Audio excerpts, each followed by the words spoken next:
Hey now, Inators, it is Geekboy, and I want to welcome everyone to episode 2 of Real Love. This is our running movie commentary where the idea is that you put us on your mobile device, your phone, even your laptop, and you put on the movie that we are watching on your TV, and we watch it with you, giving our anecdotes and our comments and whatnot. Joining me today is the IT Geek. What's up? And IT Geek, why don't you let them know what movie we were doing today? Well, as we said in one of our past episodes, there wouldn't be a true real love, first real love for Geekboy and IT Geek unless we did, of course, Bad Boys. So we'll be watching Bad Boys, and this aired in 1995. Yes. Or premiered in 1995. It is just like the epitome, I believe, of our relationship and our friendship for so many years and everything. It's just, it's so much fun to watch. It's rated R, people, so yes, be wary. Yeah, we want to stress that. I can't believe that people wouldn't know that it was rated R. Exactly, but we're going to put that warning out there for you children that can't be watching this. Ask mommy and daddy and everything. That's exactly right. That's exactly right. I would say it's more for, of course, the violence and some of the, eluded nature of some scenes and stuff like that. Actually, it's the language. Let's get out of here. The language is going to be bad. So, all right. So, without further ado, we're all going to push play. And we're going to synchronize that in 3, 2, 1. Real love. Here we go. We have turned off the subtitles on this as Geekboy or IT Geek and I decided that we don't need that. When we were setting up, it's like we were quoting the lines as they were going without even looking at the screen. That's right. Got the Columbia logo here for anyone who is interested. And even though we have the volume down, those of you that are watching it are hearing the first strains of this movie's first secret weapon, which is Mark Manstina's awesome music score. The music just brings you straight into this world. It just, the panning of the camera across this ocean scene, the car scene, it just immerses you immediately and stuff like that. But what's really cool about is this scene, and Geekboy, I think you're going to clue us in on this. Yes, this scene that we're watching here, which is, of course, it's become iconic with Bad Boys. It's our introduction to Martin Lawrence and Will Smith's characters, Mike Lowry and Marcus Burnett. This was not the original opening for the film. As you guys will see later, as you're tracking along, the actual credits roll over a shot of the Miami skyline while Fouché and his men are doing their heist. And that was the original opening of the film, and it was cross-cut with Marcus and Lowry doing a bust. The bust goes bad. They call for backup, and they can't get any backup because all the police are now chasing down this decoy cop that's been shot. And, of course, it was a great action beat. It basically showed them improvising as they needed to. Where's your cup holders, man? Where's your cup holders? I don't have any cup holders, man. This is the couch. Oh, that's true. It's the couch. But anyway, so it was designed to show them improvising and how they did, how their chemistry was together. And the scene culminates with Mike actually taking one of the suspects home. I believe there's twins. I believe he takes both of them home and ends up betting both of them. And, of course, that actually plays into a line later when he shows up at Marcus's house, but it's still funny no matter what. Right. As the Columbia executives who were notoriously penny pinchers on this film. I think this film was made for maybe $30 million? Yeah. Maybe less than that. I think it's actually less than that, but I could be wrong. Anyway, they started, and Michael Bay was saying this is not working. He kept telling him, of course, he was a first-time movie director. He'd come from music videos. And all they were seeing is this guy's got his first movie and he wants to break the bank, Yep. But as they continued to watch the dailies and as the movie was coming together and they saw the power of Martin and Will together, they were like, man, we need a funnier intro to them. And he was like, thank you. Yeah. And he said, now, can you give me some money to get a car? And they're like, nope. Now, what is funny, though, here is that the guy that's actually got the gun on Will Smith there, he is actual a comedian at this time. During his time. Oh, is he really? Career, yes. He's had some notoriety as like some guest appearances on certain movies, like he is here and everything. Because that's where I knew him from. He's always playing this kind of character. Right, he is, and so, but he is actually a stand-up comedian. I don't know if he still performs or not or anything, but that was what was so funny to me is that I'd actually seen him on some of HBO specials as doing his stand-up. Oh, really? And so when he comes up, I said I'm a professional comedian and I suck. Yeah. That right there was hilarious to me.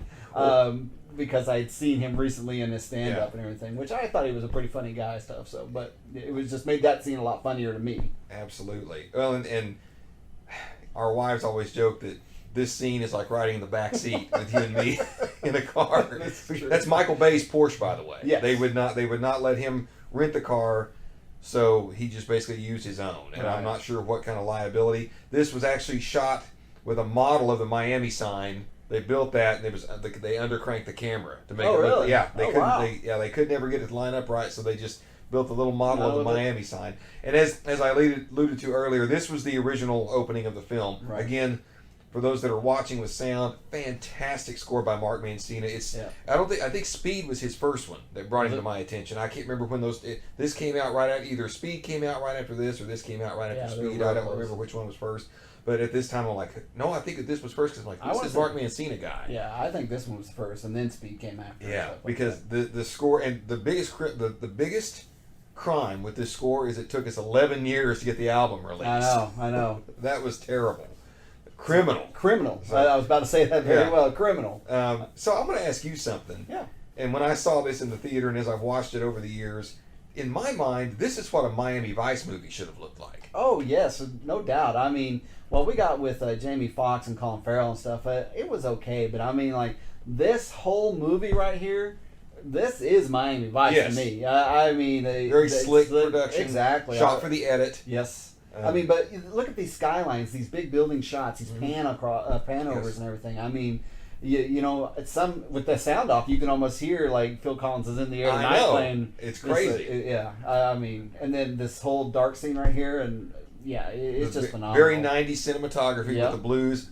This was a few years shy of The Matrix, but I can see where The Matrix took this cinematography and kind of amped it up because they used a lot of green in theirs, but same type thing. And again, as we say, this was supposed to be intercut with Marcus and Mike going on a bus, right? And that's when stuff went bad and they couldn't get the cops. Well, it's funny you say that because if I remember correctly, in the second one, that's how that one almost starts. Exactly. It's like they're on a bus and he doesn't take home any twins because they're white supremacists. Exactly.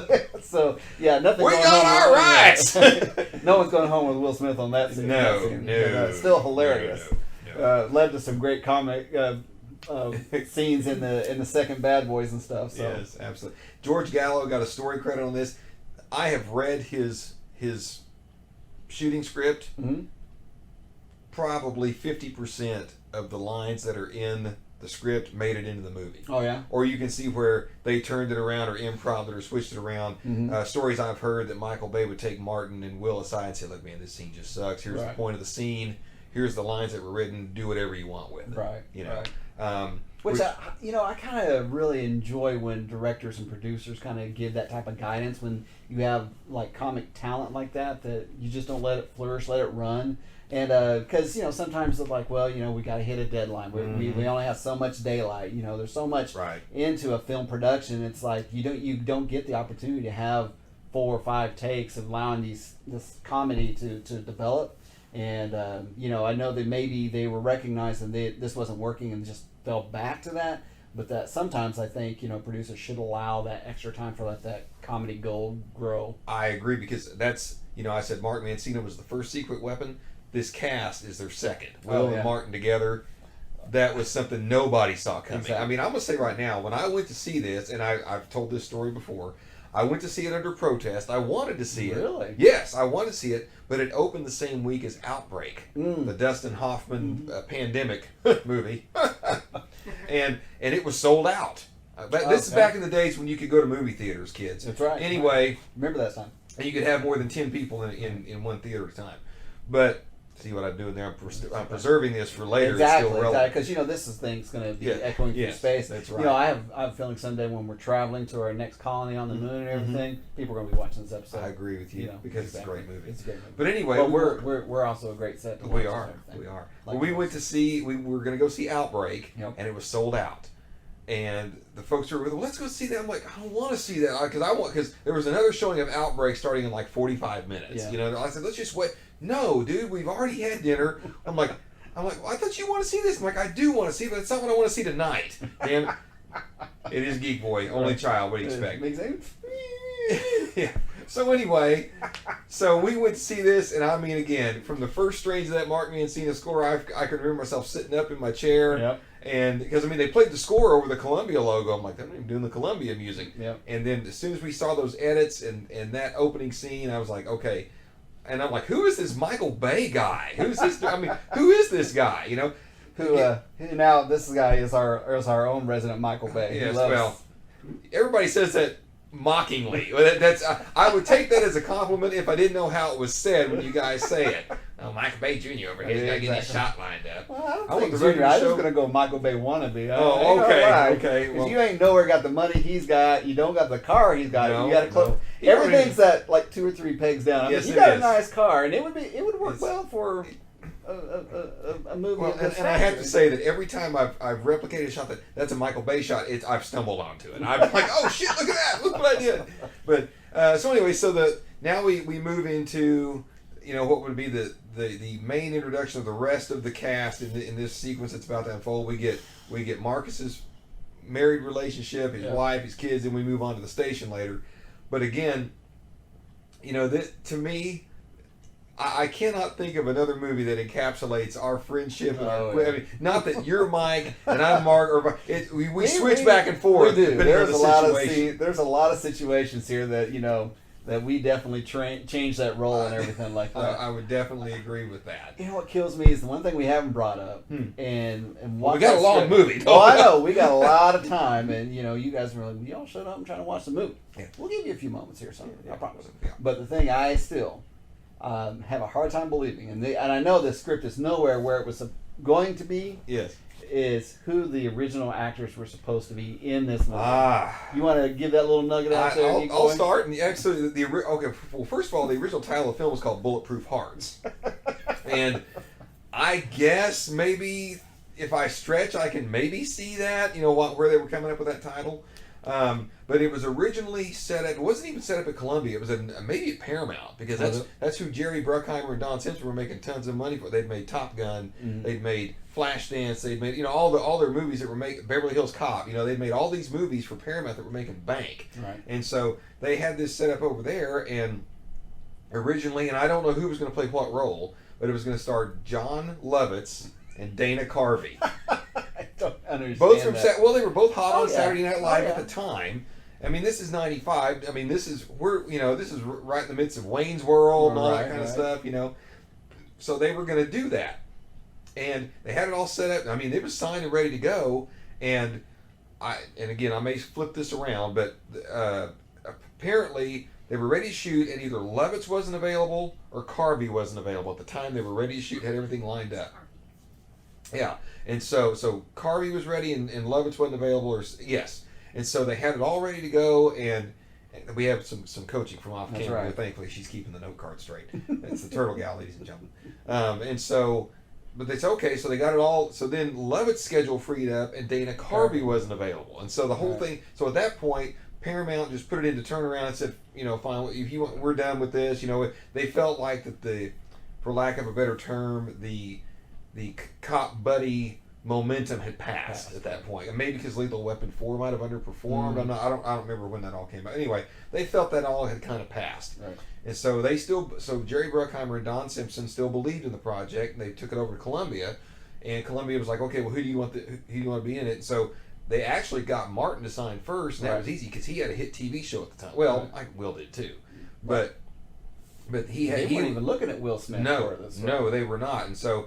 They had Martin signed on first, and I'm sure they probably figured in their mind, okay, if we got Martin Lawrence, we need some kind of meek, straight man guy, to come play opposite him. And Martin's like, no, we need Will Smith, right? And so he actually pushed that issue, right? Because I think they were against it originally. Yes, they were like, no, not Will Smith and everything. I don't know the why. I guess maybe he was still considered kind of young because of his role of the Fresh Prince was still on. He was, Fresh Prince. I think they were probably gravitating to the fear that he just had too young of a personification around his career and couldn't reach that level of being an adult cop that's been a cop for so long. Exactly. Of the stature. So. And also, I mean, Martin's show was a huge hit. I don't know where Fresh Prince was in the ratings at this time. I think it was toward the end of its run. Was it? But again, the show Martin was huge on Fox at the time. Yep. But what gets me is, I mean, certainly it couldn't have been an acting issue because they both had about the same amount of training. Oh yeah. I mean, I'm sure if we fast forward now, Will's had more acting training just because of some of the people he's starred opposite. Oh, exactly. But anyway, but Martin used his clout to get Will, for lack of a better term, a screen test. I don't really think it was a screen. They basically put them in a room together and make sure that they had chemistry and that they got along. They obviously did. Really? Imagine that. Yeah, and the rest is history. I think Will Smith invites John Lovitz and Dana Carvey to every Bad Boys premiere just to thank them. Yeah, I'm glad you all didn't work out. Yeah. Oh boy, and I mean, it is what it is. But because I've heard other but you just got to know at night sometimes, man. Those two go to bed just gritting their teeth. But this would not have been the same movie. There's no way that would so when you say that. And I think about what that could have been, what that could have, looked like. The only thing is I can envision is basically the same horrible movie that Pat Morita put out and Jay Leno.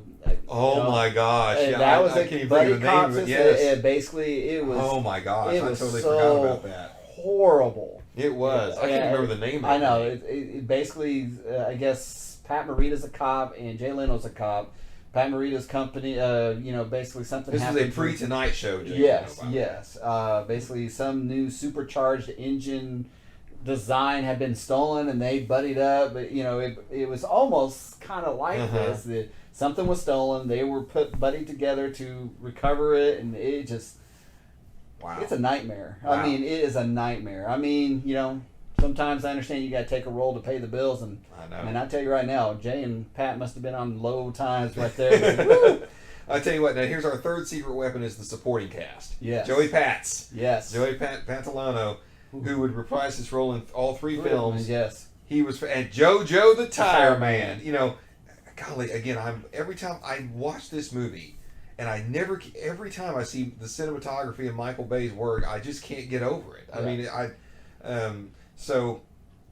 mean, that's almost documentary style, the way that's shot right there. Mm-hmm. But the one thing that I thought was great about this movie is every character you meet is a character. I mean, there's no way you're going to mistake JoJo the Tire Man for somebody else in this movie. Exactly. I mean, hell, to this day, I see a tire guy, I'm always like, JoJo! What you got for me, JoJo? Joe! Yes. And again, those who can't, we have no volume here, but those that are watching it, we're playing Shy Guy in the background. The lead single off the soundtrack, which my young daughters made me play ad infinitum, and I had a really hard time explaining why they couldn't see the movie that the song was from. Right. I always thought that, I looked at the script a little bit. It wasn't much. I always thought there was more to Max's part than maybe got cut out. But this is fantastic comedy work here with Martin Lawrence kicking that. Oh gosh, he just so funny. I know him working out and everything. Yeah, the overacting does he's checking the waist. Oh yeah, I get that. Yeah. We've all been there. Who all has been in the gym? Yeah, that's John right there. This is the John. Oh yeah. Oh yes. Yes. Sorry, I've seen the scenes. I've seen the scenes, man. That's right. Live action. That's exactly right. He's been there. So absolutely. And then of course we have coming up here the next sort of geek boy in the gym moment, But now that he's the first time I've noticed these guys working on the pads, and they're like, I know. Like, dude, get some drive in there, man. Come on, let's get some. Like Michael Bay's come and get some background. Oh, here we go. Yeah. What the hell are you doing? Oh, that's right. You ain't gotta bring the shit off, bro. Try to keep my shit quick. Oh, that's right. You get no sex. Yeah, that's right. You got me burnt out, man. To get another fantastic. I don't know if this was a dolly shot or what they did. Right. But just again, Francine, the meek. It amazes me how this cast that he put together took all these characters that aren't really much of anything, and did something with them. Oh, and here we have the trip out to Fancy Pants Land. Oh, I know. And so now that we talked about. Well, I'll wait here in a minute to talk about the car that they're actually driving, because that was the car they had. Right. But another great moment with their chemistry. Oh, can we borrow some brown sugar? Yeah, that's. I mean, this is just another great scene that showcases their chemistry. Yep. Together, shot through the chandelier. Again, I know that's some of these shots. It's like as a camera guy, you're like, why are you shooting through a chandelier? Why are these close up and bringing this one blurred effect into it? But to me, that seemed really work. For some reason, it just created an atmosphere that seemed to really kind of focus them. And a lot of shows do that now. I know. And so it just shows me how much. So that's funny you should say that. As we said earlier, this was Michael Bay's first feature. Right. And it's my understanding that he had to fight with his director of photography every time they did a camera setup. Wow. Like every single time. They're like, why are you doing this? Like, no, trust me, this will work. I mean, they didn't understand he was shooting for the edit. Right. He saw the movie assembled in his mind. Right. Or at least had it storyboarded in his mind, or had things set up enough, to have the wherewithal. Again, there we go with that blurred shot with the statue in the foreground. It just something about that just really kind of brings a focus to the character that's in that scene, and it helps hide if you have a cheap set. It helps hide some of the and the of course, camera changes and stuff. Yeah. So I've seen some camera tricks where how they go through and change from one camera to another. And how they use kind of a little shake or a motion to hide some of that cutting. Yeah. And I think that's what you're trying to say is that with this blurred shot here from that change, the focus brings it here, and when they break, that blurriness kind of tricks your mind that you don't ever see that. You know who I'd love to watch this movie with is Narwhal. Because he'd spot all that stuff, although I'm sure this is a little lowbrow for him. I don't think he's a big Michael Bay fan. Really? So I will say this. As Michael Bay's career, first of all, there's not a director in Hollywood that wouldn't want to have Michael Bay's career. No, they can make fun of him all they want. Yep. Unless your last name is Spielberg, Coppola, Lucas, or now Nolan. Right. There's not a director in Hollywood that would want to have the career that he's had. I agree. But I can tell, as his career's moved on, you can tell. Okay, in this movie, he's cashing a paycheck. Some of the later Transformer films. Oh yeah. But then you get to a movie like 13 Hours. Oh yeah. Oh my gosh! Or even we just watched Six Underground. Oh, did you? On Netflix. I love it. That was great. Great movie. Yeah. Fantastic movie. So another fantastic establishing shot of Miami. This junker car they're driving was really just supposed to be the car that they had. Mm-hmm. Now, how they rationalized this car with him being a trust fund kid, and we never saw his car. I don't know how they were going to do that. But. Well, I would think more likely it's either the police issued car or it's Martin's car. This is the because his car is the Volvo that we showed that's later.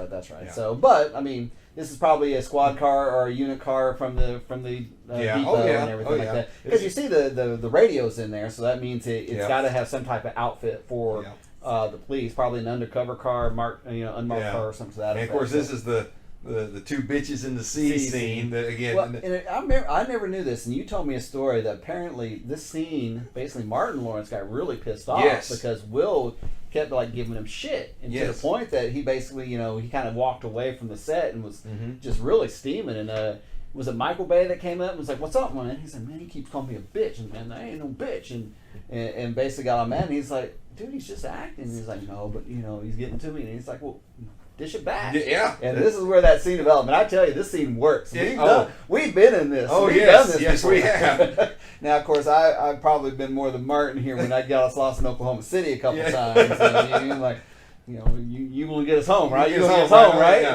Yeah, and I'm we're just two bitches in the sea. Shut up. I get us where we're going. It's like, look, I know, bitch, I'm a bad boy. And I don't know, and at this point, I don't know if they had a title for the movie or not. Right. I don't know if it was still called Bulletproof Hearts. I have no idea at this point. But, and again, that shows a little bit of belief in the project on Columbia's part, because when he started singing Bad Boys, okay, that's the music license you've got to get there. You've either got to cut that out or you've got to license that music. Yeah. And not only did they do it, it became the title of the film. Right. Oh, yeah. Bad boys. What you gonna do? What you gonna do? And you see the shots are shot in that car like, did you? Yeah. It's fantastic. That just kills me. Yeah. It's almost like bouncing with the music as it's going to. It's hilarious. Yeah. Hilarious. So now we're here back. The only thing that really stretches credulity for me in this film is her taking Julie, her roommate, on the call. That's probably the only. I mean, this. Okay, let's first of all, this movie's not high art. We know that. No. But it's like any other. No one expected to win an Oscar. No. There was. It was just this is this is going to be a fun movie. But it's a fun movie. It's a beautiful film. Yes. To look at, and to me, it's great action. It's still great acting. Oh, absolutely. It is. To me, it is. I used to say it was Michael Bay's best film. I think there's two other films that he's got in his canon that can compete with that. One would be The Rock, which may be. I used to think this was his prettiest film, but I had occasion to rewatch The Rock, and I don't know, man, these two are neck and neck. Yeah, they're close. I would say The Rock and The Island are his two best. I totally forgot about The Island. That's his only box office bomb, but I thought it was a great film. I liked it. I wasn't a big fan of it. That's the one with Ewan McGregor, right? Yes, where correct. basically they're being Clones. Clones. Sorry, spoiler alert. Spoilers. If you haven't seen The Island, that came out in the early aughts, I think. Yeah. It was right before the first Transformers movie. Right. That was the first project he did for Spielberg. So because I actually remember watching that. Wow, no, I'm thinking that may have been around '98. Could be. Because I remember actually you telling me about that, and I was still in the reserves at the time, and I did. So basically, I had the movie, and I was on a 2-week tour for 2-week annual tour, and I believe I was over in. Where was I at? I think I was not over. I was actually up in Arizona. Mm-hmm. Davis Monthan Air Force Base in Arizona, and I watched it there and stuff. So. Do you remember enjoying it? I thought it was a good movie. I wasn't super impressed with it. It kind of gave me that Logan's Run. It was very Logan's Run and Coma. Yes, the Coma kind of. Yeah, so I was like, it was okay, but especially after kind of seeing what Michael Bay had done with these, I was like, to me it just seemed to be kind of a step down from what he had done and everything. So, see, I thought it was a really great high concept science fiction. Yes, very much Logan's Run reminiscent. Yes. So anyway, we're now here in the scene at the Biltmore Hotel, right? Biltmore. I think it's Biltmore, and we have our reintroduction to all of our villains. To Cherichenko, who I hope I'm pronouncing his name right. He actually played the head of section in La Femme Nikita, the original French version. That's where I remember it. He's the one that was Nikita's boss, basically. That took her to the restaurant and slid her the gun and said, "You need to go kill this guy over there," and he got up and walked out. So it was in Home Alone 3. Was it? Turtle Gals. That's a deep cut. Turtle Gals. She said it was Home Alone 3. Wow. So again, this kind of stretches credulity for me that she would take her best friend, who's not a prostitute, on this. She is not. We never said she was a prostitute. She was an escort. She was an escort. But again, in this sequence, I'm thinking about Michael Bay shooting this for the edit. Look how many cuts there are during her death scene here. I mean, this is you've got the setup with Fouché. You got the camera pulling back on both him and her. The close up of his mouth. The close up on Eddie. Yeah. Again, that's probably from the same shot earlier. And we've got the setup with Julie. I mean, Mike, I'm sitting there thinking, how many camera setups are you doing for this one little scene? And again, Michael Bay is notorious for shooting fast. He came from the music video world. Oh yeah. And he has been another reason people don't like him in the industry is because he has been very. Look at all those cuts there. I mean, that's incredible. 1, 2, 3, 4, 5, 6. Yeah. And so he's been very outspoken about the amount of waste that goes on in the film business. Oh, he said people would die if they knew the amount. Of course, he came from commercials and music videos. There is no big budget. There, you got so many days to get this done. You've got 3 days to get this done, and you got them for this amount of time. Yeah, you've got to get this done, and also, like you said, he shoots for edit, which means there's not going to be a lot of edit time. You need to take your product when it's done, minimal cut, out. And I mean that's the same for music videos. So I'm jumping ahead to Bad Boys 2. Okay. But there's the scene where at the beginning of the bus where they're with the white supremacists and the guy pulls the gun and sticks it to Martin's head. He cocks the gun back and the camera's on a track that slides forward, so it slides past Martin's head as the gun gets there. There's only about 4 usable frames of film. And that's what he used. Oh wow! I mean, it's amazing to watch how he envisioned this stuff. Again, the cinematography is great with a little bit of fog, and the angles and chasing. And for those that can't hear it, Mark Mancini's music here is fine. flawless. Again, we've got something I noticed when I read the script. Every one of these guys, they all have a name. We've got Noah, obviously, because he's mentioned later. Right. We got Fouché, but all the little henchmen guys, they've all got names, and they all seem to have kind of a backstory in the script that doesn't really translate well to this. But I think Bay and Columbia realized also that the attraction here is Will and Martin. Oh yeah. Oh yeah.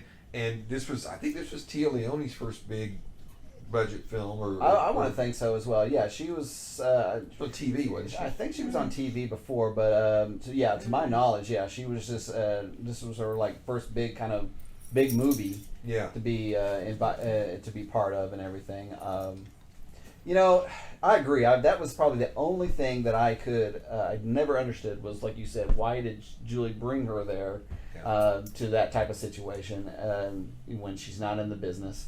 I understand, girl got to have someone's back and everything and everything. But again, what did she expect to happen should things have progressed? Like, are you supposed to have sex with this guy? Yeah. Well, even in the prior scene, the madam was like, this guy's so doped up, he'll probably, not be able to perform. He won't be able to do anything anyway. He'll probably pass out before anything really happens. So maybe there was that hope. And of course, she was trying to track down some leads for for Mike and everything.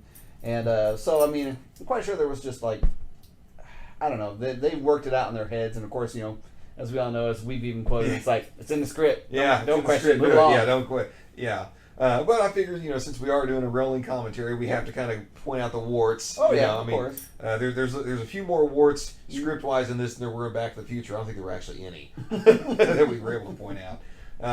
But, again, it's...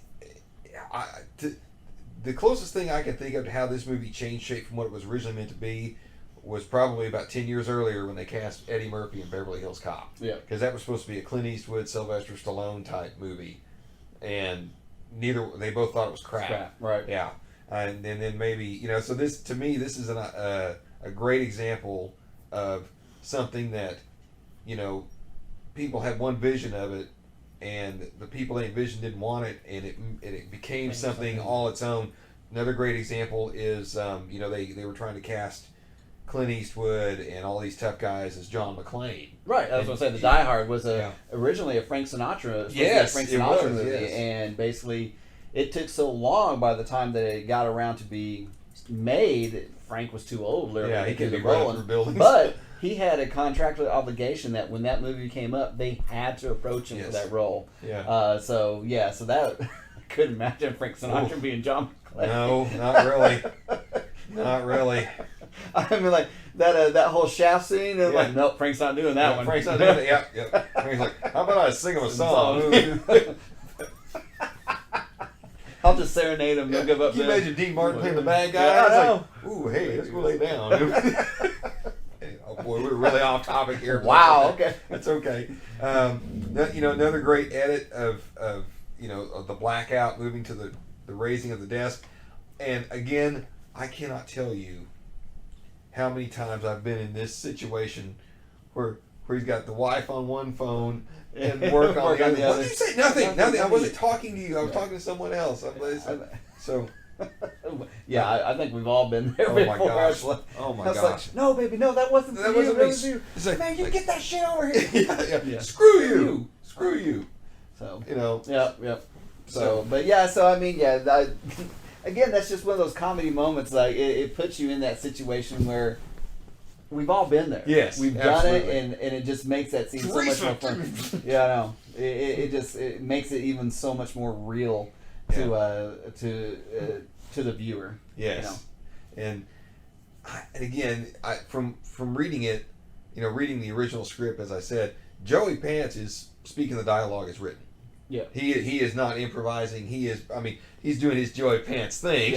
Yeah, he doesn't just do a line reading. He does a line reading. But So, and again, scenes. I think they did this very wisely in the second and third Bad Boys film. There's not a lot of scenes where they're split up. Right. Because anybody could have played this. They realized that Martin and Will together, that's the gold. That's the money right there. Yeah. But I think what's smart in a movie like this is seeing the character split, and I think you get kind of some relationship there, and of course it does set up for some more comedy gold later, as you will see shortly. Oh yes, and everything. Oh yes. But you were talking about the whole fading from black and that whole thing. I always really enjoyed that scene. It almost kind of gave it that horror film type of feel. Yes, it did. I mean, especially when he pulls that mask over his face and the blood on the fingertips. Well, the blood and hair, if you if you saw it and stuff. So I mean, it's like, he really worked this girl over hard. Yeah. So I mean, that was like a really cool scene. and boy, Marcus realizes whatever's happening right now is not going to be good for him. No. I mean, just watching Martin Lawrence's performance, because and I said this about some of his moments in Bad Boys 3. It's like he really is an underrated actor. They both are, because some of the nuance that he brings. Now he's in stand-up comedy mode. I ain't doing this, Cap. And then what gets me is Joey Pants feeding right into it. No, gotta talk sexy. Gotta talk sexy. Yeah. Sound more like Mike. Yeah. Talk sexy. No, talk sexy. it's Mike Lowry. Hello. Hello. This is Mike Lowry. No. Gotta talk sexy. Gotta talk sexy when you do my. Yeah. So apparently, Mr. Rizzo over here is not liking our impressions. He's agreeing with it. He's agreeing with it. I don't know. He's growling, so maybe he's like, "Don't disrespect my boy Martin." I know, that's true. It's comedy gold. I do think, and again, until she gets together with them, right? I feel like Tia Leone's making a different movie than they are. Yeah. Performance-wise.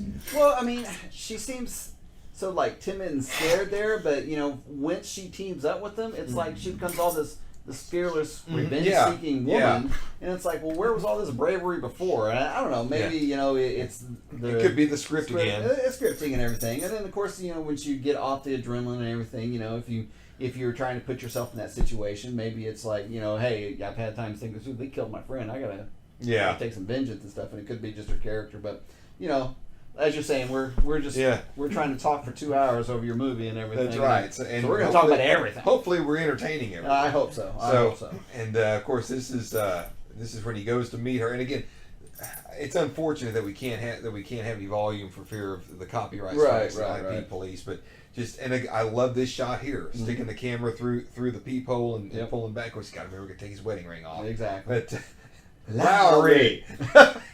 I don't know you, Mike Lowry, cause I'm Mike Lowry. And then again, here we talk about he raises the badge, and we pull back through the keyhole as only Michael. I mean, I thought, my God, who envisions this shot? I know. He did. And I'm assuming that. Go ahead. I was gonna say, what's so funny is like, what is it about Martin Lawrence versus like when she walks in, like, this is not Mike Lowry. Oh hell no! Takes the swing on him. I'm like, what?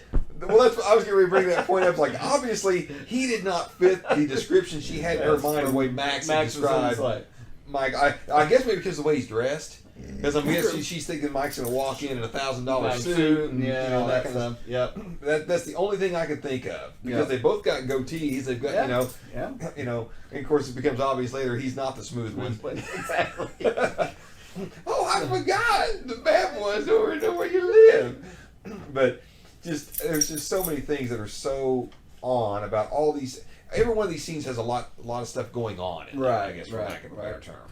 And and then we have again a moment where we kind of get real here for a minute. And Julie's confessing. Basically she's got some plot armor. Oh yeah. She's got to do this for the plot. And you ain't got no more bats or golf clubs or things you can swing at me, do you? So yeah. And again, I'm sorry to laugh, but what you're not seeing off camera is it's comedy gold. Yeah, actually, the stuff that's going on behind the scenes, ladies and gentlemen, is way funnier than anything we're doing. Oh, that's hilarious. But that's okay. That's all right. That's so let's get back to the movie. Exactly. I'm sorry that obviously was kind of it was. Like, but and here's the other thing I noticed about these movies, and of course, again, maybe it's just because I'm me, but I can't imagine your wife would say anything different. And that is, wow, that's really some hardcore '90s fashion there. Yes, that it is. Julie's wearing. Oh, yeah. The Doc Martens and the skirt, Yep. or the dress. I'm Yep. like, okay, wow, that's some serious '90s Yep. fashion. That's right there. like some Felicity stuff. Yeah. and Dawson Yeah. Creek. Yeah. And- Oh yeah. and Which I, again- to be honest, I wouldn't have been surprised if Cindy didn't have that Oh, that yeah. very outfit when Yeah. she was in college. So Yeah. And again, I'm blown away. No By pun that intended. shotgun? By that shotgun. By the number of just how the number of camera steps, the number of edits in these films, Yes. and of course that creates the kinetic energy of it. Narwhal pointed this out when we watched Back to the Future. A lot of the energy of a film is created in the editing room. oh yeah. And he uses slow motion right. Because if too much slow motion and it turns into a snooze fest, but you accent it and it's great. Right. So I've read a little bit about some cinematography, and it's interesting how they've gone from what they used to do. So originally, when they would do like scenes and stuff, the camera always stayed focused, always was stationary, stayed on the scene. I mean, you could even see this in some of the original series of Star Trek and stuff, where basically, the camera never moved. The characters would have to stay in frame and everything like that. Mm-hmm. And but what they do now is like when you have these chase scenes and everything like that, you've got cameramen all like hooked up, and they're running along with people. Oh yeah. And I mean, they've got some they're on tracks and they're rolling with them and all that stuff. But the cameraman, you got to throw some respect at, because these guys got to be in some tremendous physical shape. Because that equipment is not light. No, I mean, these things are got like harnesses. I mean, it's almost like Starship Troopers when they or even Aliens. She's got the guns. The gun, yeah. That's exactly what it reminds me of. Yeah, the gear they've got, and then they got to be running, keeping up. And I don't think know. there's a scene coming up that will depict Yes. that. And we'll talk about that so much later in the film. Yes. And I don't know, kind of technology-wise, where we are in the film or in the industry, but I remember the Steadicam was not a light piece of equipment. The Steadicam was heavy. Right. Of course, now they've got a lot of lighter stuff and a lot of use the composite things. And things that are different. Yeah. But They make it. I mean, it's a lot more plastics are made, Yes. are used, and But- not so much metal, but another. Thank goodness Turtle Gal's in here to help us out. Man, that'd have been great if we would have had a good comedy point right I there. know. Like, boing! Yeah. Yeah. Unfortunately, we don't. Oh my God, that's hilarious. But anyway, so here. That's what makes us entertaining. That's right. That's exactly right. Why would you be watching anything else, folks? You Why could would be you actually anything watching else? Bad Boys, Bad with Boys instead of watching sound this and music nonsense. and all that and stuff instead of listening to us. But something else, Bay, that I've noticed that he's notorious for, if you go back and watch the opening, the introduction of the characters, I first saw this when I saw a behind the scenes featurette on Transformers, and he's notorious for getting a car and sitting it on a piece of road where all you can see is just the horizon, and basically he just shakes the car's not moving. They're either rocking the car on rockers, or he's and he's blurred the background where you can't see. So he shoots a lot of his stuff stationary. Oh, that's cool. He just whips so you want to talk about again penny pinching, cost saving, ways to do it and be innovative. That even makes me think of that's probably where like J.J. Abrams has probably got some of his ideas. So the Star Trek 2009 is like the whole scene where they're diving through the atmosphere and everything like that. When they're standing on a mirror. Exactly. They were like, we're going to have to build CGI. We're going to have to do this. And he's like, no. Get the suits. Get me a platform, mirror, big fans, and a blue background, and we got it. And they're like, what? And so they filmed it, and all you see is those three actors: Chris Pine, John Cho, John Cho, and the Red Shirt. Yes. He's gonna die. Basically, and all they're doing is just standing there looking up, and the wind's blowing down on them, and they've got the blue screen, and they take it from there, and man, it is a spectacular shot. It is on such a low budget set. I don't want to interrupt, but I had to give a shout out to Chet, the mini moron doorman that we just passed on the screen. That's another fantastic character. That again, I can't help but acknowledge that was all improv. Oh yeah, and a lot of people are under the misconception improv is like the camera's on, you're making stuff. But no, it's hey, let's step aside, we work up this routine, and then we go into it. It's not improv like it's not like and action, go. Yeah. They're like, no, okay, so the scene's an interaction. You're Yeah. wanting to go upstairs. Okay, let me think. Yeah. How is this character? The perform? only person Okay, in go. Hollywood that's allowed to actually just say what he wants when the camera starts rolling is Bill Murray. Imagine that. That's the only person that Hollywood allows to do that and get Well, I away think with that's it. in his contract. Yeah, and I mean, it's if he even shows up. Exactly. So, Exactly. Then we got Freaky Yvette on the answering machine. Oh, yeah. It's Well, going to she'll be be coming showing by up later. later. She'll show up Yeah. later, Mhm. and I love this. Always moving my switches. He's trying to play off the fact that he's Mike. And so this is probably one of the warts I was not a fan of. Is like so. I mean, elaborate. These guys are supposed to be best buds for like what, the last 6 years. At least, At least they've been cop buddies for 6 years. Actually, no. According to later, they've been friends since high school. True, because they were in the high school. Yeah, because when they look in the yearbook and all that stuff. So starting bar service. But it just cracks me up. Is what, he's never been to Mike's house before? I mean, what is it that he would not know where everything's at? I mean, true. I mean, he's a family guy, so why would he go over there? But again, I mean, dude, you guys, we've been friends for 30 years.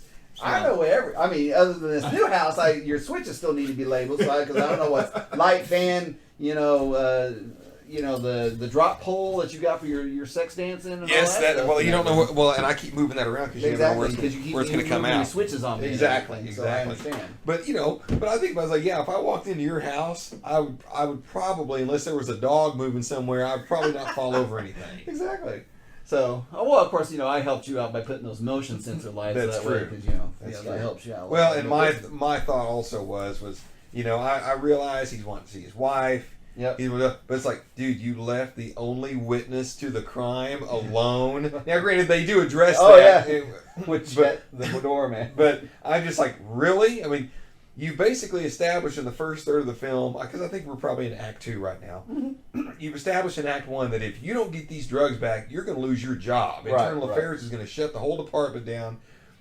Captain Howard's going to be out of a job. You're going to be out of a job. And you leave the only witness with Chet the Mini Moron doorman. Exactly. And he was going to be a cop. He was going to be a politics.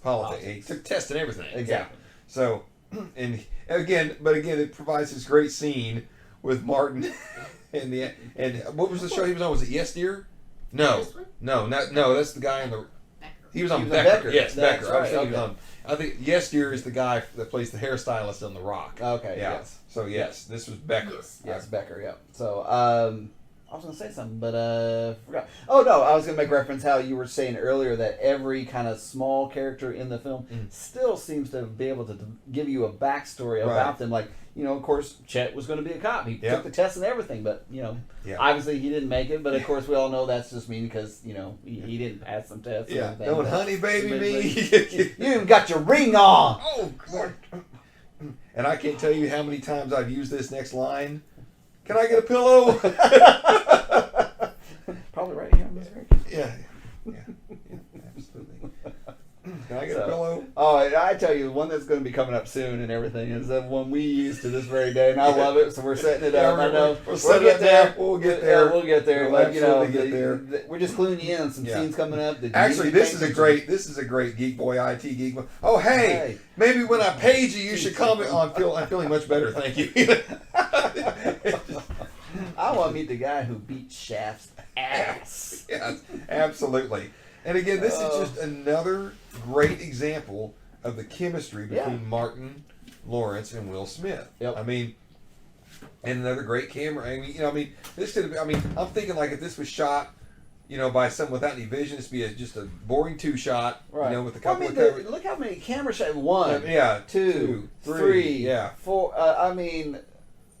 There's a good 3 to 4 camera shots in this one scene. Absolutely. And it lasts no longer than 90 seconds? Yeah, if that. It's hilarious that and again if that. Yeah. I love camera motion. I know, on scenes. I do too. The way that it's just they're riding an escalator and it's just the way it pans across and brings them into scene and then basically meets them at the top of the stairs. And they follow the conversation. It's one continuous shot. Yeah. There's no coverage in it. I'm feeling much better though. Thank you very much. Yeah. So. And this is actually they did in 3, when they were running up for the baby. Yes, they did do a very similar shot when they were going up the. Oh, yeah, when they were going up for the baby. Right. There was a lot of mimic shots in Bad Yes. Boys 3. Well, I think it's also because it wasn't done by Michael Bay, Right. and they wanted to throw some lots some of love, homage. Lots of love, to the homage. first two. Exactly. Well, Which they go ahead. the two brothers that directed it, they sat down with Michael Bay beforehand. They asked for any advice, and the only thing he said was, "Don't screw up my baby." that's basically what he said. Don't screw up my baby. You know, like, well, Yep. okay, that's no pressure. That's no pressure at all. Yeah, I know. I mean, so some people don't like Bad Boys 2. You know, I think it's the weakest of the three. it is to me. I agree. I One don't is hate very it. strong. 3 is just as strong. And again, Look, we're getting a visitor here. Hello. You gotta show. All right. I know we're supposed to be making out during movies, but not during this one. So, Yes. but anyway, Oh, you wanted some beer? He wants some beer. He's a good dog. At least you You're got the very- fun oh, in. shit. At least you got the fun in. All right. Well, there's on my forehead. Yep. All right there on your forehead, there, King Dingaling. Yep, get off the couch. Man, that was slick. That was wet. It was very wet. That was very wet. So I lost my. I know. It's okay. Where are we at? We're actually in the movie. We're talking about Bad Boys when- 1, when- 2, and 3. Yes. Again, I mean, I was going to make a comment, a reference between 1 and 2, and I think 2's a bit bloated. I think it's a it bit is. self-indulgent at points. I think it took so long to get made. It did. I mean, what was the time span between the It two? was a lot. I want to say at least 7 or 8 years. Yes, that's what I was thinking. I was like, it took so long. So I don't know. I think Michael Bay tried to cram as much as he could into it to kind of bring you back in the moment, Right. and bring you back into this world. And basically, he kept. I think he just kind of kept overdid adding it. I think he could have kind of gone back to his old days of commercial and music videos. Well, and I almost took it as, you didn't give me no budget the first time. Watch this. You know? Oh yeah, exactly. I think there was a little bit of that going Oh on. yeah, too. he's like, I'm gonna make you Because pay let's face it, everything. the Causeway chase would have been the finale of most other films of that time.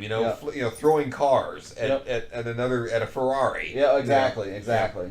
But I love how they established that Captain Howard can't play basketball, and they revisit that in the third one. It really does. I've always felt that Bad Boys 3 was the one that built the universe or established the bad. I mean, the first two films are kind of like episodes. By the third, we're like, okay, we're building a world here. Then at the end of it, we've we've actually heard now that once we get past this point, and this boom was not a CGI shot. That was legit. Well, he actually did that. Right. And I always thought, he shot it up, they caught it, and dropped it in. Nope, that was Will Smith that. down. Yeah. Okay. So all right. So here's here our we go. scene. Here's one our of our scene. mini scenes. Mini scenes. Yeah. It's not that we've ever had a secret mission that we got to go off and but we've often walked in on one or the other having a disagreement with our spouses. Yep. And thought we were going to try to smooth it over or help things, and when actually all we did was make it worse. Exactly. I think we even had one of those moments today. Yeah, I think you're right. Hey, dude. Hey, no, I don't need any help, dude. I'm good. Yeah. You want a Coke? You want a Coke? Yeah, get me a Coke, Mike. Get me a Coke. It'd be great. This has to be. There's no way people write for this. Oh, I know. This has to be just not spur of the moment, but this has to be improv moments. This has to be Martin doing what Martin does. I mean, he just is comedy and. Well, you'll notice a lot of the shots are of Teresa Randall's back. Because she's like trying. I mean, she's an actress. I mean, she's trying to. At this point, keep it together. Oh, exactly. Yes, exactly. So, and I'm so glad that they were able to keep her as Martin's wife throughout all 3 movies. If I had I don't know if you want to call it a complaint, but something that disrupts the continuity to me about these films is that Tia Leone disappeared. Oh yeah, I thought there was some material to be mined there. I really did. I really thought that there was some material to be mined. Right. As though he handcuffs them together at the end of this one.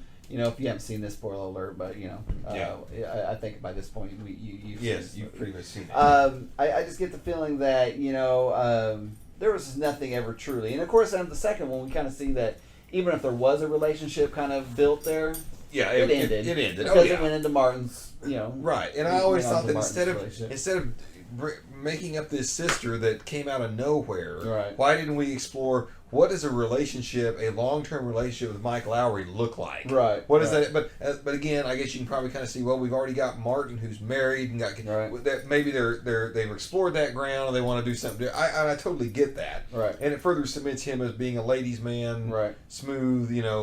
Well, I think also the reason they did the sister element is to kind of show that the relationship through Marcus and Mike and everything is. Some friends, you don't date my sister. That's a cardinal rule, and they explored that, and things seem to be going fine until they weren't, and everything. So I think something that they kind of explored, and I think they explored a little bit in 3 is the fact that you dated my sister and it didn't go anywhere, and that may still been a little bit of a sore topic, but we're past that point.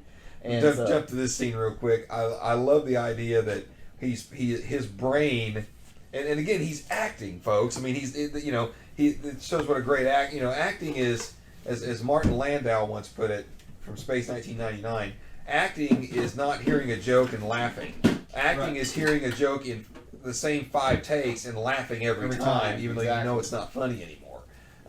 But he's basically, his brain is finding purchase on all these pictures of not him on the wall. And she's like, I thought these were pictures of your lover, and of course, back in the 90s, that carried a whole different connotation than it does now. Exactly. And of course, we have that, and he's trying to make up some story as to why he would have all these pictures of this other man, which again to me is funny because why does Mike have all these pictures of him? I mean, I don't have a lot of pictures of myself around here. I mean, it's like, dude, it's like, and then of course we have the my baloney is a first name, again, this could have been just her looking through mugshots. Right. They had some vision. Hey, there's some comedy opportunities here, to do it. I know I don't even. Again, this is probably one of the first movies I ever experienced. It's like where I had the thought was like, how do you write this stuff? I mean, there's no way that someone set a script down that was like, okay, Marcus says, my baloney has a first name. O-S-C-A-R. Yeah. Who writes that? What about the pickle? Like, you can't even taste the salt. How do you get that? And of course, again, I was younger when this first came out and everything. So, but it's. It just it dips the pickle in the soft drink. Can you taste the salt? I mean, so to capitalize on that for a moment, I can see someone writing my baloney as a first name. I can't see the whole. What about the pickle? What about that? That's not in a script anywhere. I challenge anyone to find that in a script because, like you said, it's very impressive. You said you were younger when you saw this. So. Yeah, I was just saying it's like.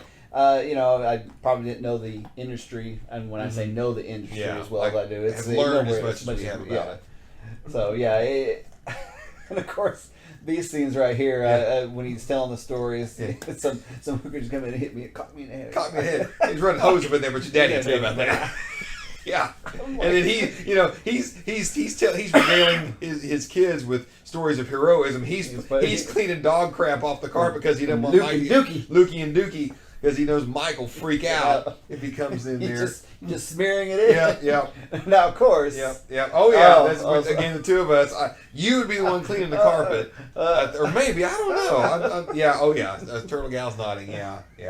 So, and then they're regaling each other like, dude, I don't even. He's like, that zoo you call him. What are you going to call my place a zoo for? Yeah, I mean. Now, of course, I love this scene. Yeah. We've had very incident like this. Yeah. Again. Why are you wearing my shirt, man?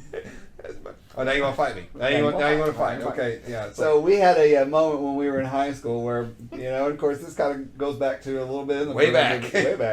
But I ain't gonna lie, I got us lost in Oklahoma City again.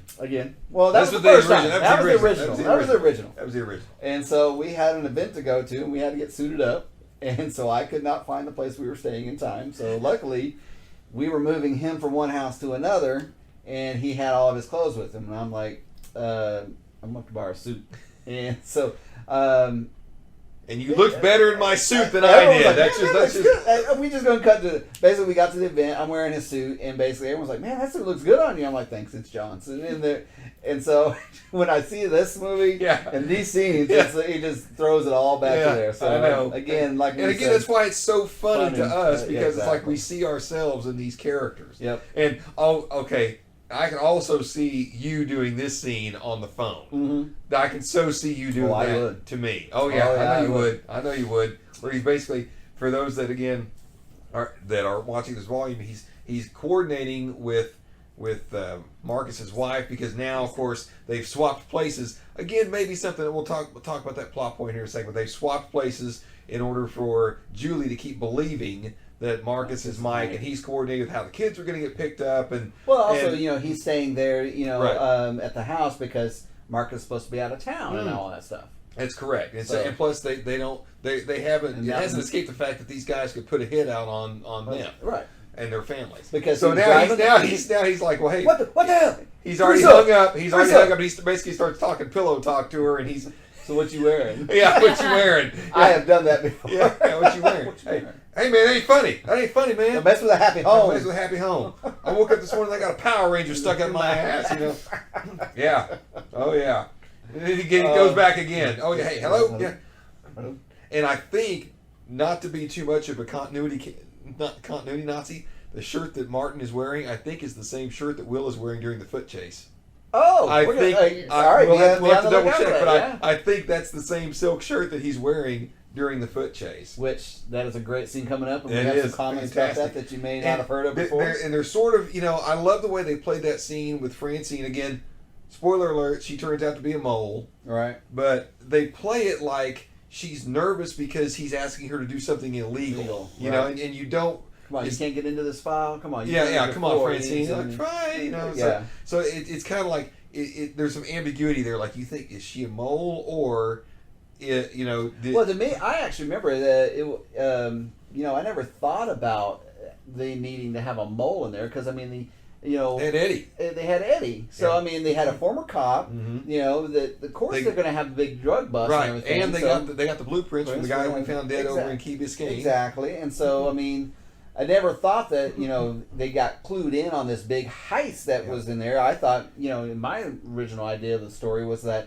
they just knew that the cop place would have drugs. I got to point out another John and Buddy moment Geek Boy and IT moment. Where I'm definitely Mike in this case. You're like, hey, it looks like you got a stain on your rug there, and he's like, I'm just gonna get rid of it. I'm gonna replace it. I'm gonna replace it. Yeah. To me, I'm sorry. So there. Of course, he immediately spots the stain on the rug and the poop stain. The poop stain from earlier. Yeah. Yeah. It says. Get rid of it. Yeah. Just a special guy, we'll get rid of it. And the way he looks back and says, boy, if that's me, I'd be pissed. He's like, I have done that. What made me laugh so hard in the theater was I had done it before that. Oh, really? Wow. Okay, so in my pre-Fanboys 9 experience, I had an earlier spouse. And I would laugh, boy, if you'd done that to me, I'd have been pissed. And she used to hate it when I do that. And I'm looking at it, and I just die laughing in the theater because I'm like, boy, here we go. I'm gonna get rid of that rug. I'm like, yeah, that's special Mike right there. Mike's a special guy. I'm not, special guy. Yeah. Another trailer shot right there for anyone that might be interested. There it is. Yeah, that's right. Woo, yeah. Ooh, I'd be pissed. Yeah. That's it. The delivery right there is just like, is he really mad? Because that delivery was spot on. It was absolutely spot on. Yeah. And then and you got the dogs crawling all over and it's so funny because I was like, man, that's me trying to keep it together. That is so me trying to keep it together. And I am so there like, it's all right. Yeah, it's all right. It's all good. Yeah. And I remember, again, more 90s fashion I had. Everything Will Smith. Here comes Crazy Yvette coming in. Everything Will Smith is wearing, I had. Right. Didn't have that, but that's Crazy Yvette. Whoa, who are you? This is crazy. Yeah. Well, I I'm sorry. Who's ever had that opportunity when I a brother know. shows up like that? I know. Somebody shows up You just know, like that. It's I'm like, just somebody's saying. stalking me now. Yeah. Is there any other crazy half-naked women coming by I should be aware of? She was half naked? What's going on out He's here? like, hold on a minute. Hold on. I'm sorry, I don't mean to laugh. We're supposed to be doing a commentary, but I swear, I've seen this movie 100 times. Oh, I know. And And as you can tell, we've got no sound. Yeah. 'Cause, I mean, if Yeah. there was, Right. you would hear it. We don't have any subtitles, as No. you can see it, and we are quoting lines like they are nothing. And we are still laughing Laughing. at moments in this movie because she massages shit. Shit. Yeah. Yeah, she told me. Yeah. So, and then of course she finds out she was naked, and Right. that's again, and there's so much going on in this in all these scenes. It's just comedy gold. I And, know. and I really feel bad because I have a few friends, and I'm not bagging on those friends by any means, that have not seen this movie because the language is really, really bad. It is. And I make no bones about it. And Right. it's just unfortunate because there's so much. This movie is so much fun. It is. And maybe if they're watching this, they can turn the audio down and watch the film and still enjoy it. They can hear our commentary and move on from there. Don't blow the case. Yeah.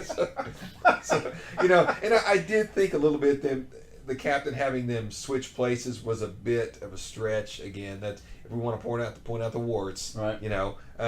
Again, so we've got we're telegraphing the ether Yeah. truck later, which is great. I mean, that's what good filmmaking does. But it also, knowing what I've learned about this film, it's also a great way to have a car chase without an expensive car. Right. With it, because I believe the car that's chasing them is still kind of being in a rebuilt phase and whatnot.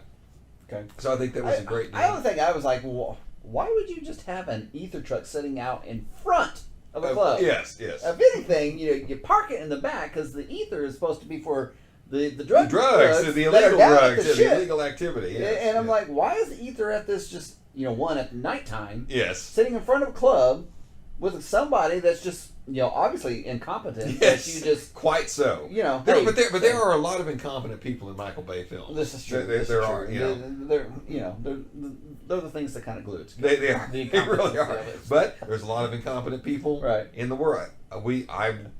I've seen quite many of them in my experience in professional life. There are a lot more incompetent people than you would think. Right.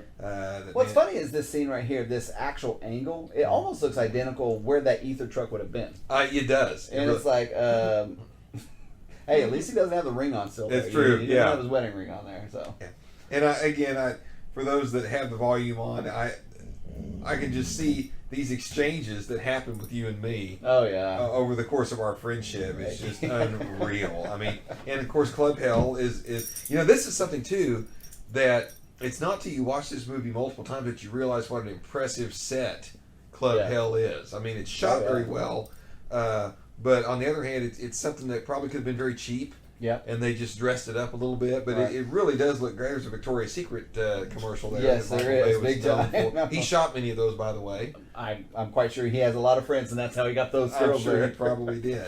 So, I did find. I mean, this is the one song on the soundtrack of the film that's kind of out of. I mean, it's not out of place for the scene, Right. But it's Juke Joint Jezebel, and I the artist I forget who do it, but at the same time,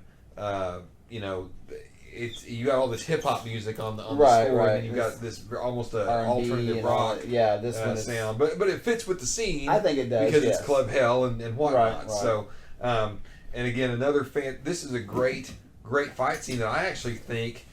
Did True Lies come out first? Did True Lies beat this to the theater? Because this is a very similar scene to what happened in True Lies when they were in a restroom, Right. and they had a moment where a fight took place in a restroom, and now that was a surprise. Right. That caught me totally off guard in the theater when the guy there at the stall Right. was essentially working for the bad guys. Right. And of course, it's not a Michael Bay movie unless the toilets look very nasty that the guy gets shoved into. But it's pretty good, and this is pretty impressive. This is Martin's real first physical moment. Well, I mean, in the film. Actually, the one I always thought that they kind of never really capitalized on is actually if you remember in the very first one with the cold car scene, he gets the big guy, takes him down, and and so to me, in some of the other shows, I mean, the other movies, it seems like Will gets more of the action stuff, and Martin doesn't. But I mean, to me, there's been a lot of scenes where Martin, though he has very little physicality scenes, the scene he does, they really capitalize that. And he's a badass. Yeah, he really is. I mean, if you think about it, he just took out. Really, he's going to take out. See, there's the thing where I thought the True Lies, because that's kind of ate True Lies a little bit, but I don't remember which one came out first. Oh, and then we go in the nastiest toilet in moviedom. You know, check the safety. Punk ass, and then God, another great Geek Boy IT moment. This really ain't the time. This really ain't the freaking time. Okay, who done 12? Whooped your ass now? No, not the time. Not the time. Not the time. And again, this kind of goes back to something that I kind of opened with when we started.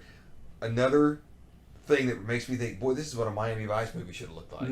I mean, because I not to jump off on that, but I was really underwhelmed by the Miami Vice feature film we got. I thought Jamie Foxx was a great choice for Tubbs. I thought he was too. Colin Farrell was fine, but I was really let down by the story. Yes, and it was not as stylish looking as this was. I mean, exactly. Well, I mean, you know, kind of again, we are watching Bad Boys, right? Exactly. You know, it is set in Miami, you know, and everything. So, but yeah, so the Miami Vice movie, like I said, the Jamie Foxx casting I thought was brilliant.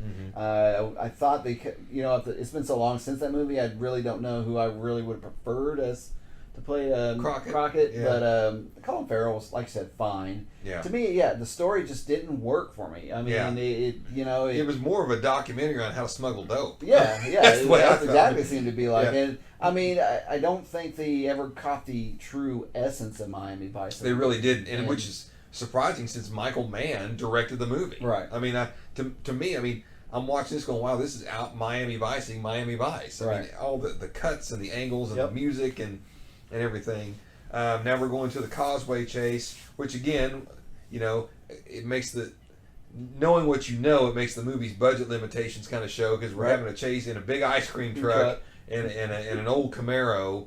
That, you know, not that Camaro is cheap, but it's not like a $100,000 Ferrari or a $105,000 Porsche. You know, if something happens to that car, they've got 3 more they can just go through on the set and, you know, or shoot from a different angle or whatnot.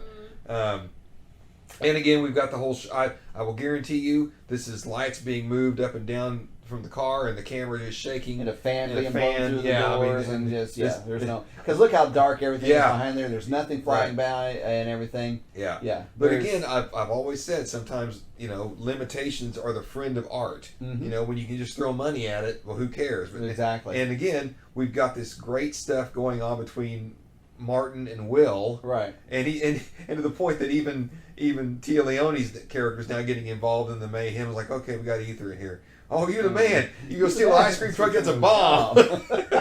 You know, and again, no one writes this. I know. This is just them doing their thing. You know, and so. And what's cool is that you know, when you say like the more likely there's actually no movement going on here, nothing's going on, but they cut it with these little scenes where it's just an easy camera shot to add the action to it. But I mean, you can easily see that some of the that it's got to be, because there's not that much playing a wheel that basically keep it straight and everything. Y'all know how to drive by this point. Y'all know. Okay, I'm going to say this. That's something that really irks me when I watch a movie. Is a guy, and we'll cut back to us no matter what, is when they're driving like this. That and the biggest offender of that is Chris Tucker in the original Rush Hour. Oh, really? Oh my gosh! I watched that thing. He's sitting there doing this. We're gonna have to do. We may have to do that, because that just irks me beyond all belief. Like, who drives like this? No one drives like this. You know. The only time you drive like that is when you're on a video game and you're wanting to spin out or something. I mean, And boy, Mike must really not miss a day at the gym to throw those cans of ether in there like that, because that's you know, Trigger Lowry as he's known in add these to your body count one. I'm out. But and then of course and we have the explosion of the Camaro, takes out basically takes out the suspects that they were looking for. Right, because their only lead was Noah up to this point, because he was the only one that had a a picture Correct. in the lineup that they had discovered at that point. So Yes. yeah, so at this point, basically there goes their only And lead. it goes to the dope, Dope. as opposed to This is Max's Max's killer, killer, which we're again saying. begins to clue. But here's the thing. That's something about this movie that is a bit inconsistent. So, right here, and then there's a scene following this where she's laying on the bed with Marcus. And it's at this point where I think she starts to put two and two together that, like, these guys are not who they say they are. Yeah. And switches it out. You know, especially because, you know, she goes nuts and Will, or Mike, goes over and calms her down. It's like, I thought he was supposed to be the smooth one, you know. Right. But yet later, which we'll get to later, when Teresa shows up at the apartment, she acts pissed. And I'm like, wait a minute. You already knew this. Are you suspected? Are you suspected? So why are you so angry right now? Because there's a scene, I think she's got some tights or something, and she's laying in the bed, and she's moving it back and forth. And it's like, it's almost like she's baiting him, like, hey, come have sex with me. I think that's exactly Yeah, what she was. I mean, that's the way the scene came off to me, where like she does a few of those acting things with her eyes cut them this way, where it's like, yeah, I know what's going on here. What's going on here? But yet, so later, why is she so angry Well, when Teresa shows up? So to me, I mean, who isn't going to get mad? Even if you figure it out, you're still living the lie, and then you finally, it takes finally getting caught for you to come clean. Yeah, I mean, how many opportunities where True. we've sat in this apartment and could have told me the truth, leveled with me, got to the point. Now, of course, this scene again, another character, Sure. another distinctive character who probably had very little on the page. Yep. And they just worked it up. Now, in today's climate, I don't know how this scene would play, Right. or how, if it would even be shot, because everybody's gotten to be so sensitive, and nobody has a sense of humor anymore, especially about certain stereotypical things. Right. But I'm sorry, this is Miami. We're sitting here in the heart of the 918. Right. Find me a store that's not a Quick Trip or a Come and Go that's not owned by someone from the Middle East. Exactly. Okay, and or at least someone from the Middle East working there. Absolutely. And again, not trying to stir up anything, but I'm just saying I don't think this scene would be quote unquote problematic, as they like to call it these days. But it's so freaking funny. I mean, this guy. I mean, the fact. Look at that gunner rate he's got there. Because he's been robbed. He's tired of being robbed. You know. Yeah. Well, I know, but I mean, he's only got 2 hands. Why doesn't he need 4 guns? You know, a couple of them, of course, are magazine fed. Then there's also revolvers. I'm like, whatever you feel you can get to at the moment, out of the 4 holsters you got there. And the other thing that's great about this scene is it shows how fast those two they drop into their shtick. Yeah. You know, I mean, this is basically the same shtick from the car. Jiving right now. You see this? Yeah, there's some real emotion playing off in here, but yet it's all an act. Yeah. I mean, and they again, it really again, from a great movie standpoint, it relates back to the opening scene with the carjacking. You know, and so hold on, man, it's like distract them with your You know, basically they're doing a shell game. Essentially, is what they're doing, and it's fantastic. Well, so do you think when they says I'm going to reach for badges? You want badges and throws? So I'm wondering, do you think that's maybe kind of a throwback to Blazing Saddles? Oh, absolutely, absolutely. I mean, you can't have something with a badges scene that stinking badges. Can't be. Freeze, bitch! No, you freeze, bitch!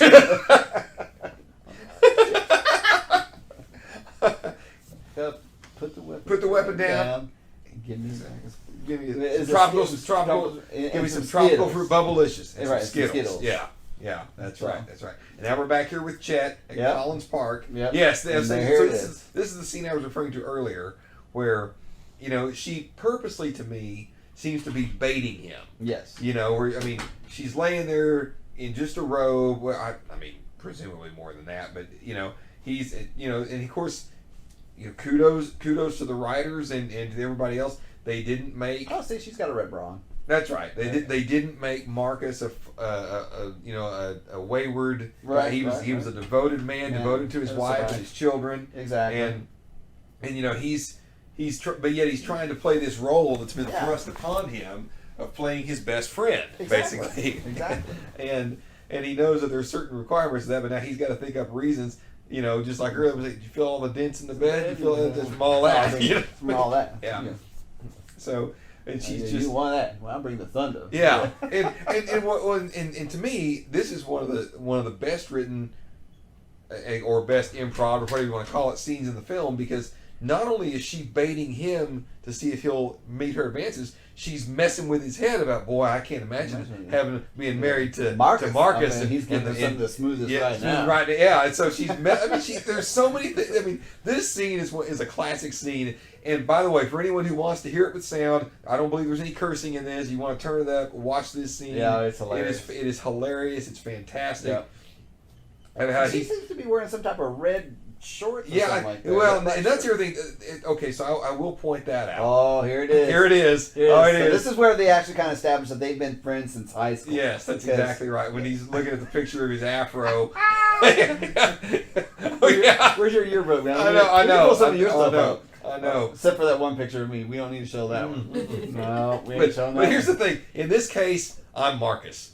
If I pick up the phone and I hear her screaming, "Oh, come on, buddy, put it back in!" I'm like, I'm going. Oh yeah, you would. Yeah. You'd be like, ooh. Yeah. He would be fake driving that shit like nobody. Yes. That's exactly right. That's exactly right. But yeah, his face. It's probably, it's interesting watching this with no sound. Oh, I know. Because it's like you pick up on all the little things. That is cool. Is the Yeah. fact without watching with any sound, music, or anything like that, you pick up on the acting, some of the nuances, the facial expressions, some of kind of the body language. Yes. And right there, she kind of looks down. Yes, that's what I'm saying. It's like, she kinda why is she tears so up mad the later? Smoothness. Yeah, because right now. especially when he jumps up off the bed, I want to, and I'll probably cut back to the camera angle that has the screen on it later at this point, because she is clearly baiting him. I mean, and I guess that is the another wart on this movie is, like you said, she's wearing this sort of red stripe thing. There's the continuity in costumes doesn't seem. Yeah, see right now there. that look right there. Yeah. When she's smiling. Knows, she's like, he's not Mike. He's not him. Yeah. So. But and here comes the scene. The big put it back in. When she's talking about putting it back in the photo Come on, album. give it to me. Put it back in. I know. And then, of course, and right here. Now, of course, he can't drive the Porsche. Of course, he gets to drive the Porsche. Yeah, but he's so mad. He's flipping on the windshield wipers. I handcuff you with the steering wheel. Which I don't get this. He was fine to leave to go home, yes. But it's not like apparently I got in trouble last time. Yeah. So now you're gonna. Well, that plus they tried to kill them all exactly. earlier, and you got to think she's drawn more attention than by trying to kill Noah at Club Hell, even though they already smoked Noah's on the highway. Well, I mean, even Fauché, yeah. they killed Noah, but Fauché actually looked through the window and saw her. So they, and of course they had that moment back when he killed Max that Correct, she knows to look, so he knows that's a witness. Correct. So yeah. And that's something I really liked, and that's another thing. And I realized the actors got older, and one of them you even see in a lot of character spots now. But I really wish they would have kept bringing the same two backup guys. Oh back. yeah, that really disappointed me in both 2 and 3. They have placeholders. Like I'm going to say the ammo squad is basically a giant placeholder for those guys, especially the one dude. Oh yeah. It just they kind of replaced him in Bad Boys. And Ricky Martin having a concert tonight. That guy. And of course this is one of Turtle Gal's favorite scenes where he's crawling on my house like a chimp, barking ass dog. And what kind of shaky ass little shelf is that? It's probably, and this is probably why Turtle Gal likes it, because this reminds her of Daddy Turtle, because he never did nail any of the trim down on their house, and so you would always get hurt when you would go to Turtle Gal's house and put your hand on the windowsill and it'd flip up and hit you in the face. So that's why I'm guessing why she laughed so hard at this. And she's laughing now. You can't see her on camera, but she's doing everything she can. And then, I'm just like, this is a fight, and I'm like, the guy's got a gun to the back of your head. And I'm like, and this is what you doing? You fucking Teresa! Well, my thing is, if you and I ever got into a fight, this is exactly what it would look like. I think I'd be the one with my head shoved in the pool. Oh, it would be. I'd be like, it's all right. Yeah. But these two guys, they really do yeoman's work, and they really didn't get a lot of appreciation. I agree. The two back end. Sorry, man, my bad, man. No quality time. It's like. Yeah. Of course, I love the way they hug it out. Yeah, it's all good. Yeah, it's all good. Yeah. been your boy my whole life. Yeah. Even think about that. Yeah, and again, it is yet again a tribute to the chemistry between Will and Martin. Right. I mean, they're just feeding off each other. It's, I it's know. ridiculous.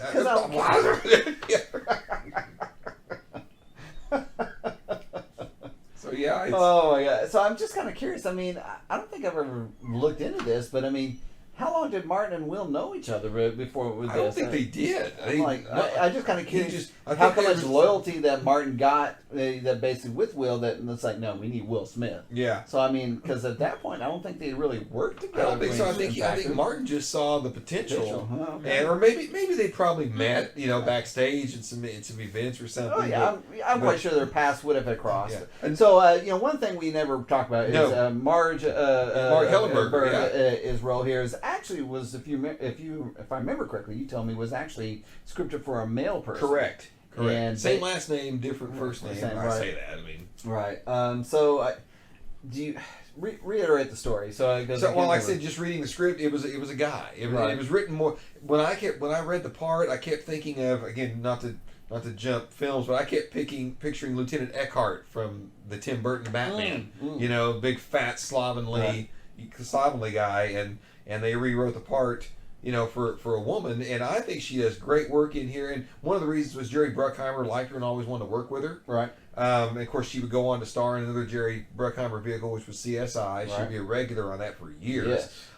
She's another one, kind of like Tia Leone. I was very disappointed they never brought her back. Right. I would have loved to bring her. I would have loved, especially Bad Boys 2. Exactly. I would have loved to seen that they would have wound up being together in Yeah. Bad Boys 2. Yes. That was the relationship, the wife they were having. Yeah. Or that the captain would have had. So Yeah, I was I really think- disappointed they didn't bring her back. But I think when Bad Boys 2 came out, she was already in deep in with CSI. Oh, she was.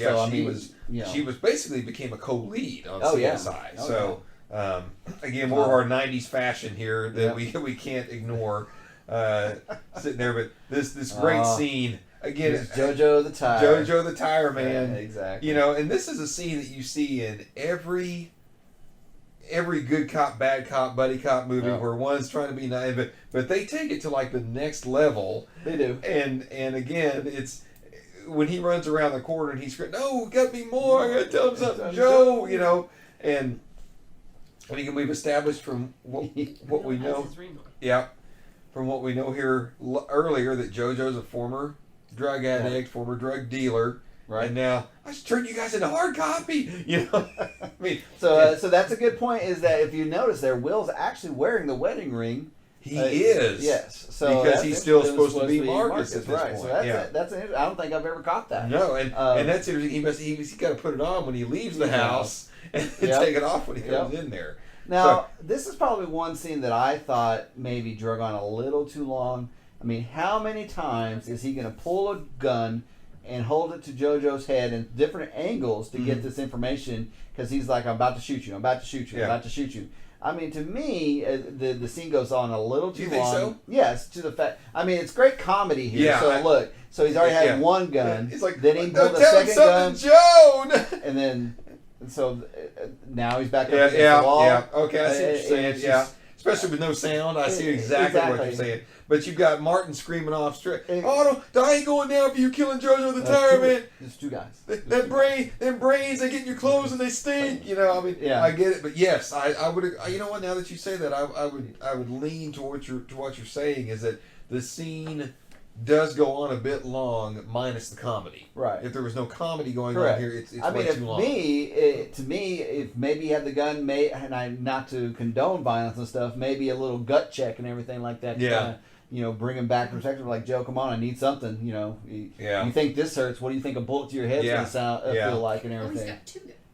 Yeah. So what he did, he had one on JoJo, and then basically Martin's trying to pull him, and then basically he puts a gun on Marcus. Well, he brings another gun out on Joe, and so it's just I mean, it's a great comedy moment. Yeah. But if you think about trying to pull the information out of him, it's like Joe's like, man, you've had this gun on me for 30 seconds. You still haven't pulled the trigger. Yeah. You ain't doing nothing. Yeah. So it's like, I thought you were gonna shoot me for a second. Yeah, it was.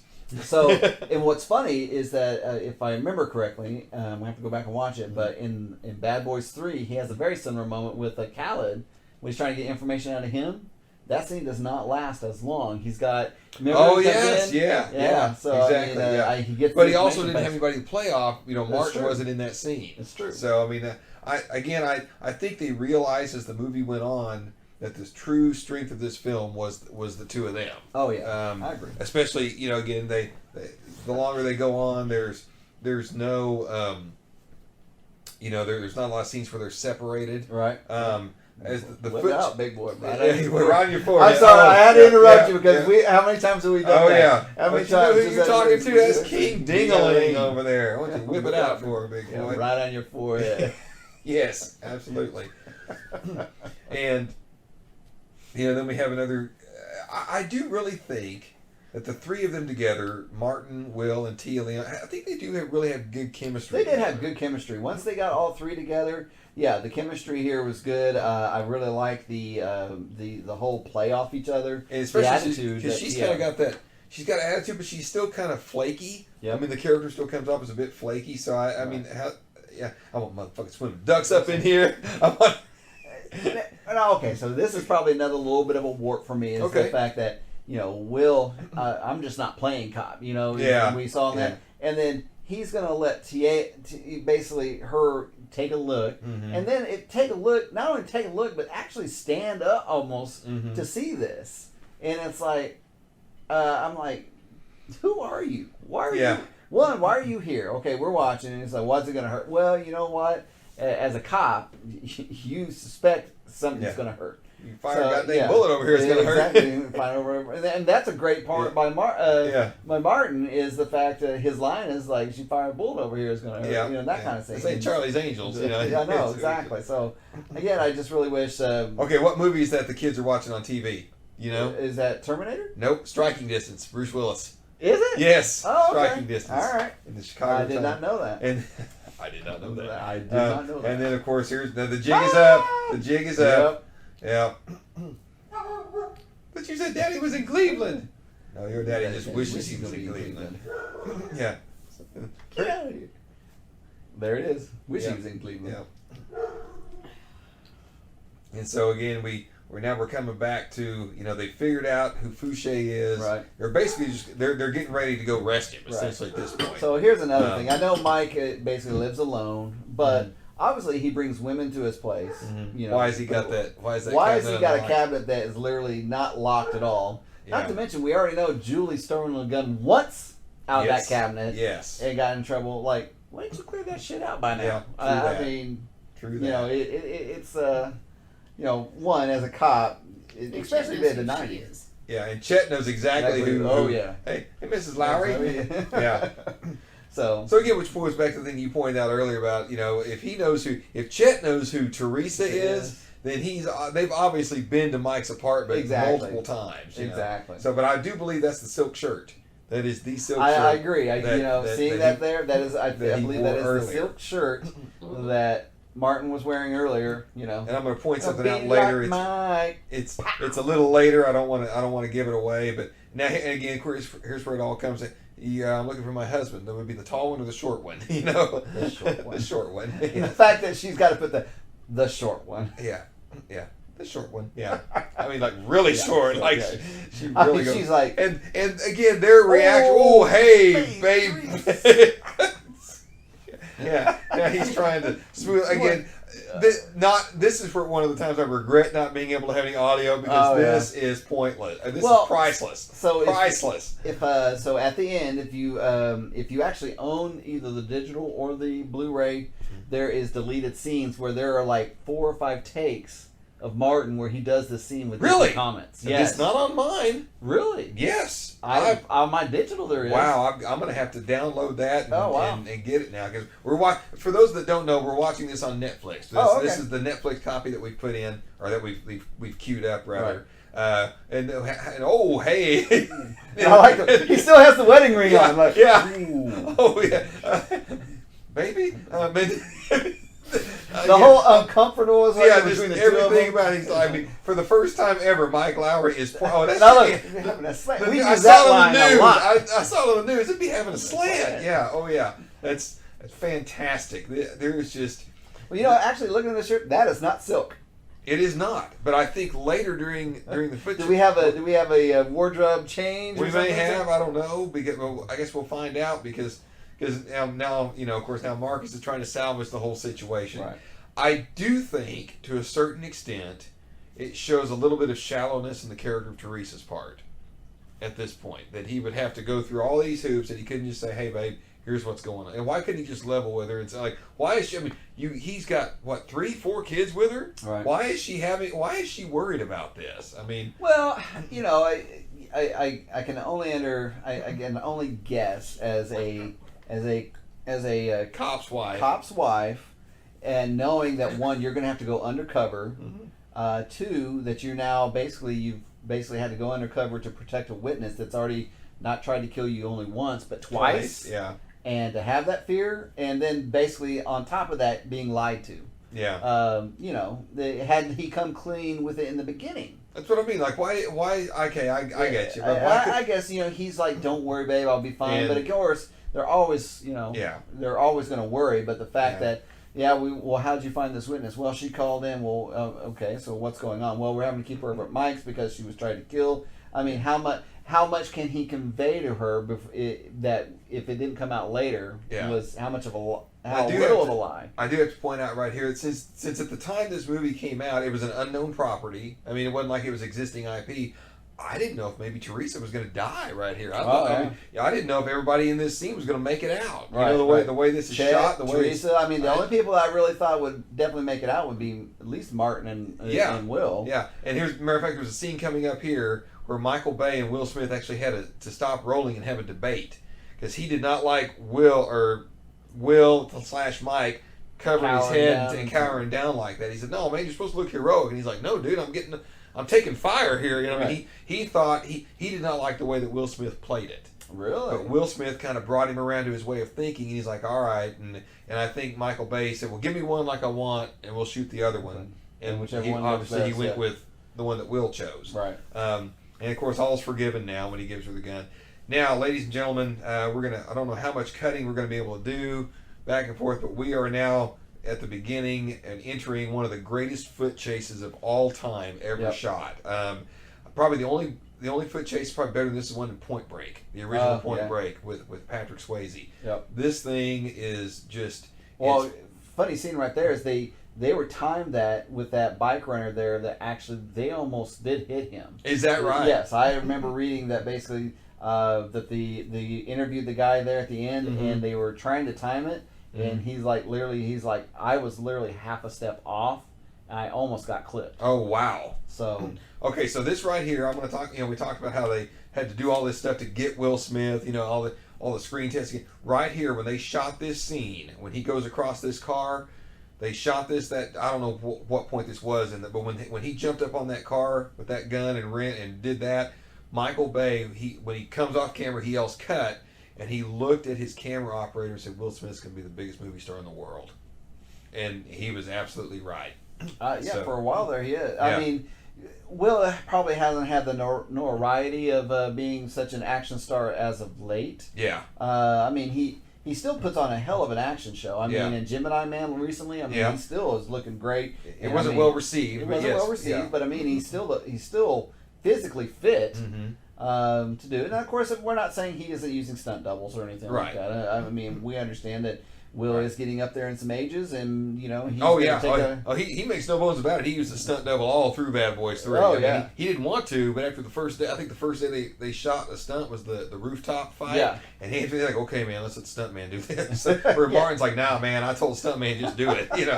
But I want to again point out we've got a moment coming up here where again the editing on this is amazing. You've got the slow-mo move. You got him coming around, but dude, I thought in the theater that Marcus was going to die. Yeah. I really, and again, it helps with it not being a known property. Oh yeah. Now you would never think. Although they did throw us for a whirl in Bad Boys 3 for a minute, but when this scene comes up here where he's thrown from this cab and lands like he does, I mean that's got to hurt. And here comes and again, that stuntman work right there. I tell you right now. Exactly. My hat is off to the editor. Yeah. But right here, the way this shot is cut, I really thought this was curtains. I mean, I was on the edge of my seat. He yanks him at the last moment. I mean, they couldn't have cut that any better. And then we have something that Michael Bay just threw together on a whim.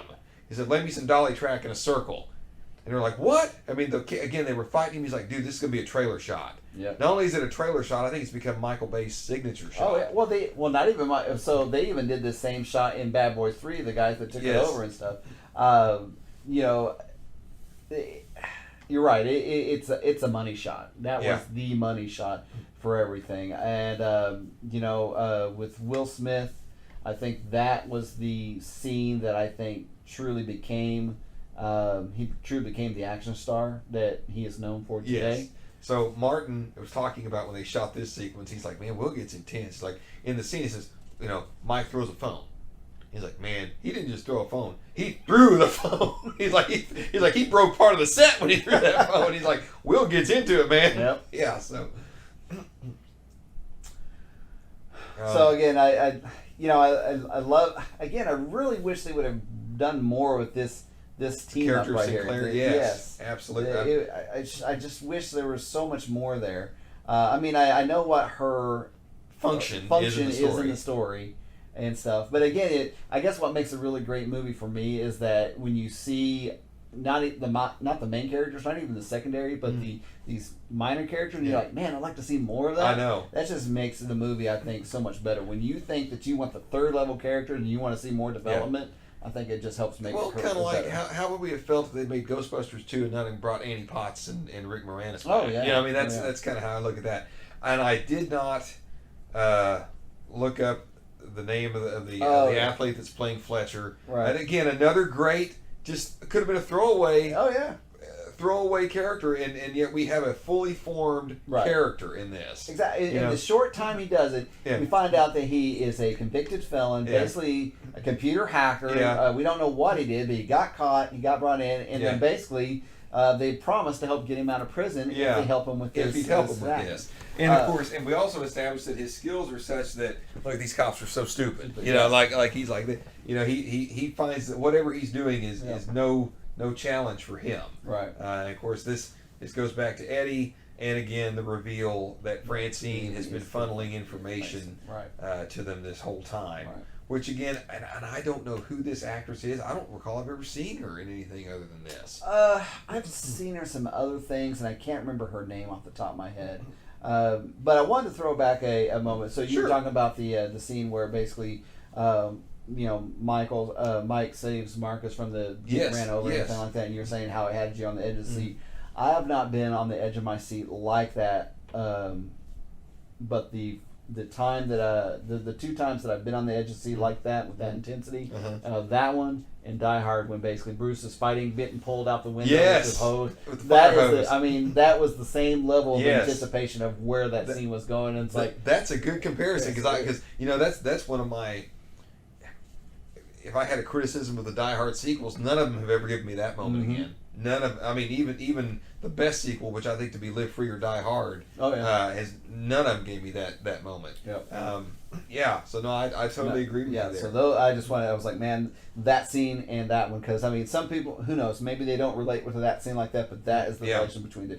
I mean, that I think the Die Hard scene probably had me a little more to my edge of my seat, but both of those scenes are right up there when I think about that being on the edge of my seat type of moments. But you know, the way that scene was shot, you thought, man, he's going to buy it. Yeah. He's gonna, especially for cinephiles like us that see a lot of these, where the snappy sidekick always bites it at some point. Right. Yep. You know, and again, we got these two guys again. I really enjoyed their characters. I really enjoyed the banter they had with Mike and Marcus. You know, they've got the again. Wow! I had that suit. Wow, that's some serious '90s suitage that Will Smith's got going on there. There's no belt. That's a button. I know. It's elastic. Guilty as charged. That's fast shown. Yes. Woo, boy. That's some talking head stuff right there. I thought you were talking fashion with no socks in the shoes. No, well, that too. That was big for you back in the day. That too, yeah. Back in the day, yeah. That was, and you know, now again, if there's one character that I wish we could even see more of that in this movie is that guy, the guy in the white suit, the guy that Fouché's making his sale to. Yep. I mean, he basically serves. He has no dialogue as far as he's got maybe one or two lines, but man, just a very impressive. It's like, wow, this character looks great. He's the Darth Maul of this movie. It's like, wow, that character looks great. Well, and again, we even get a little bit into because he collects cars. He collects cars. He always takes the car with him and everything, which is obviously going to be the setup for the scene that's coming up and everything. But I mean, it's it kind of, if you weren't setting up the scene, what an interesting aspect of that character because this is on what, a 4th tier character? Yeah, if fifth maybe, and to kind of see that type of, he likes to have these. And it's true, if you did not know it was being set up for a scene, which is the first time if you've ever seen this, you may or may not. I mean, if you're watching it from a critical standpoint, more like we are now, yes, you know. But if you're just watching it for enjoyment, which let's face it, the first time I watch any movie is for enjoyment. Right. And I think I've said this before on some of our other podcasts. When I go to watch a movie for enjoyment and I drop into my critic mode, it means the movie's not working for me. Right. If I can stop and start really analyzing this film the first time I'm seeing it, when it's a movie that in this case I didn't even want to see. Right. But by this point I'm in. I mean, this point I've totally forgotten about Dustin Hoffman and Outbreak. I mean, I am so all in this movie. It is unreal. So yeah, this was, and again, it's so amazing to me how Michael Bay made the best of his limited budget. Yep. Made the best of his. Oh wow! And you go, and again, another line that I used. He says something snarky. She looks at, did you go to college? Like wow, that's the best you could come up with. And so, wow, you must have gone to college, didn't you? Yeah. Yep. So, it's just what you were saying is that here we are. He had such a limited budget, and I mean, they were always on him probably. And we will talk more about that limited budget here in a moment. But go right ahead. I was just saying, it just goes to show that you can make a great movie. Yes. And not have to spend billions of dollars to do so. Yes. Now, and of course, I guess it really helps is that when you kind of give them such a low one, but you have great vision and you have a great idea on how to kind of capitalize on some of the scenes and being the force of necessity, making that situation a better. That was a great blood pack, by the way. It was. That's some Lethal Weapon blood pack It was. There was a lot of blood in front and back. Yeah. The scene that we saw just recently, I didn't ever see the marks that were on Tia Leone's I didn't either. I never noticed those before. I guess we need to start watching some movies without sound and music just to see. Okay, so for me, I say that jokingly. For me, I'll confess that So here's the thing, folks. My copy of Bad Boys is on DVD. It's not on Blu-ray. Wow. And the reason is because one of the features it had on it was it has an isolated musical score. So you can just listen to the music, and I'm like, I'm not getting rid of this. And of course, I can get rid of it now because I have the album. We've just never gone back and repurchased them. Right. And of course, we enjoyed Bad Boys for Life so much that when it came out, we just bought it digitally. Right. So the point is like, well, now to go back and rebuy all three on physical media seems a bit wasteful. At this point, lot of you're getting old when you're like, I've bought this so many times by this point. Do I really? Okay. Well, here's the thing. How many times have I bought the Star Wars saga, the James Bond series, Godfather? I mean, it's like at some point it's got to stop. At some point, you got to draw the. I've got more copies of Star Trek: The Motion Picture than I even care to admit. And they're gonna and I've heard and here's where Martin takes it in the leg. Again, another great blood pack, great piece of editing. Yep. Right there. Which apparently getting shot in the leg makes you drive better. Apparently it does. So, I'm not willing to find out though. No, me either. So this is a cool scene because if I remember correctly, isn't that the same actor that's in Independence Day with him? Yes. That he steals the helicopter from and just tell him I knocked you out. Yeah, that's great. Now, was this before or after Independence Day? This was before. That's right. This was the movie that launched his movie career. Exactly. Yeah, that's right. Exactly. Okay, so this explosion right here. Michael Bay he's like, no, they would not pay for it. The studio would not allow him to do this. And he's like, you don't understand. This is where the audience stands up and cheers. Right. All the money's burning. You've killed this shitbird guy that's been a douche through the whole film. Right. This is where the audience, they're like, no. The explosion cost $30,000. And they're like, you can't give me an extra thing. And they said no. So he told the pyro guy to rig it up. And he said, I will pay for it. And the pyro guy's like, what? And so on the DVD, there is a feature about that. And Michael Bay wrote out a check to Columbia Pictures, and when you watch the scene when they film it, he holds the check up to the camera, so it's on the dailies. Right. And it says, "Pay to the order of Columbia Pictures, $30,000, Michael Bay." And he's like, "Okay, everybody got that? Action!" And they shoot it and they blow it up. He did say that Jerry Bruckheimer gave him his $30,000 back Nice. after the movie, hit and got big. That is one thing I've heard about Bruckheimer. He doesn't do a lot of the funny money. Bad Boys never made a profit, Right. because he's very upfront about his people and apparently takes care of them. That's good. The point that not to jump ahead on Michael Bay's filmography, but when they were doing the sewer scenes in The Rock, when they were crawling through the tunnel, Michael Bay had the pool heated because he didn't want the actors it. Well, turned out that bacteria breeds in a heated pool like that, and they all got sick. They all got my God. terribly sick. Wow. And they said, and so Bruckheimer called him and said, "Hey man, or Michael Bay called Bruckheimer and said, 'Hey man, we can't work. We're all sick.'" And he's like, "Okay, well, we'll just take an insurance day." And he's like, "Well, okay, will the studio go over that?" And Bruckheimer's like, "I'm self-insured. We'll do it." Oh, wow. But Michael Bay said, "Well, then I really felt bad, Right? Because it's not even the studio; it's my boss." So another fantastic pyro explosion that they Great did. moment. I mean, Man. nobody blows up stuff like Michael Bay. I'll hand down. I mean, Michael Bay blows up the best. And honestly, that's the one thing about Bad Boys 3 that I noticed is like that explosion would have been prettier if Michael Bay would have shot it. And here we are with the Shelby Cobra. Oh man! Which I'm assuming is a replica Shelby love Cobra. that. Yes. And the real Porsche. And again, I'm assuming this is more the camera shaking, rocking the car back and forth because it's shot so close.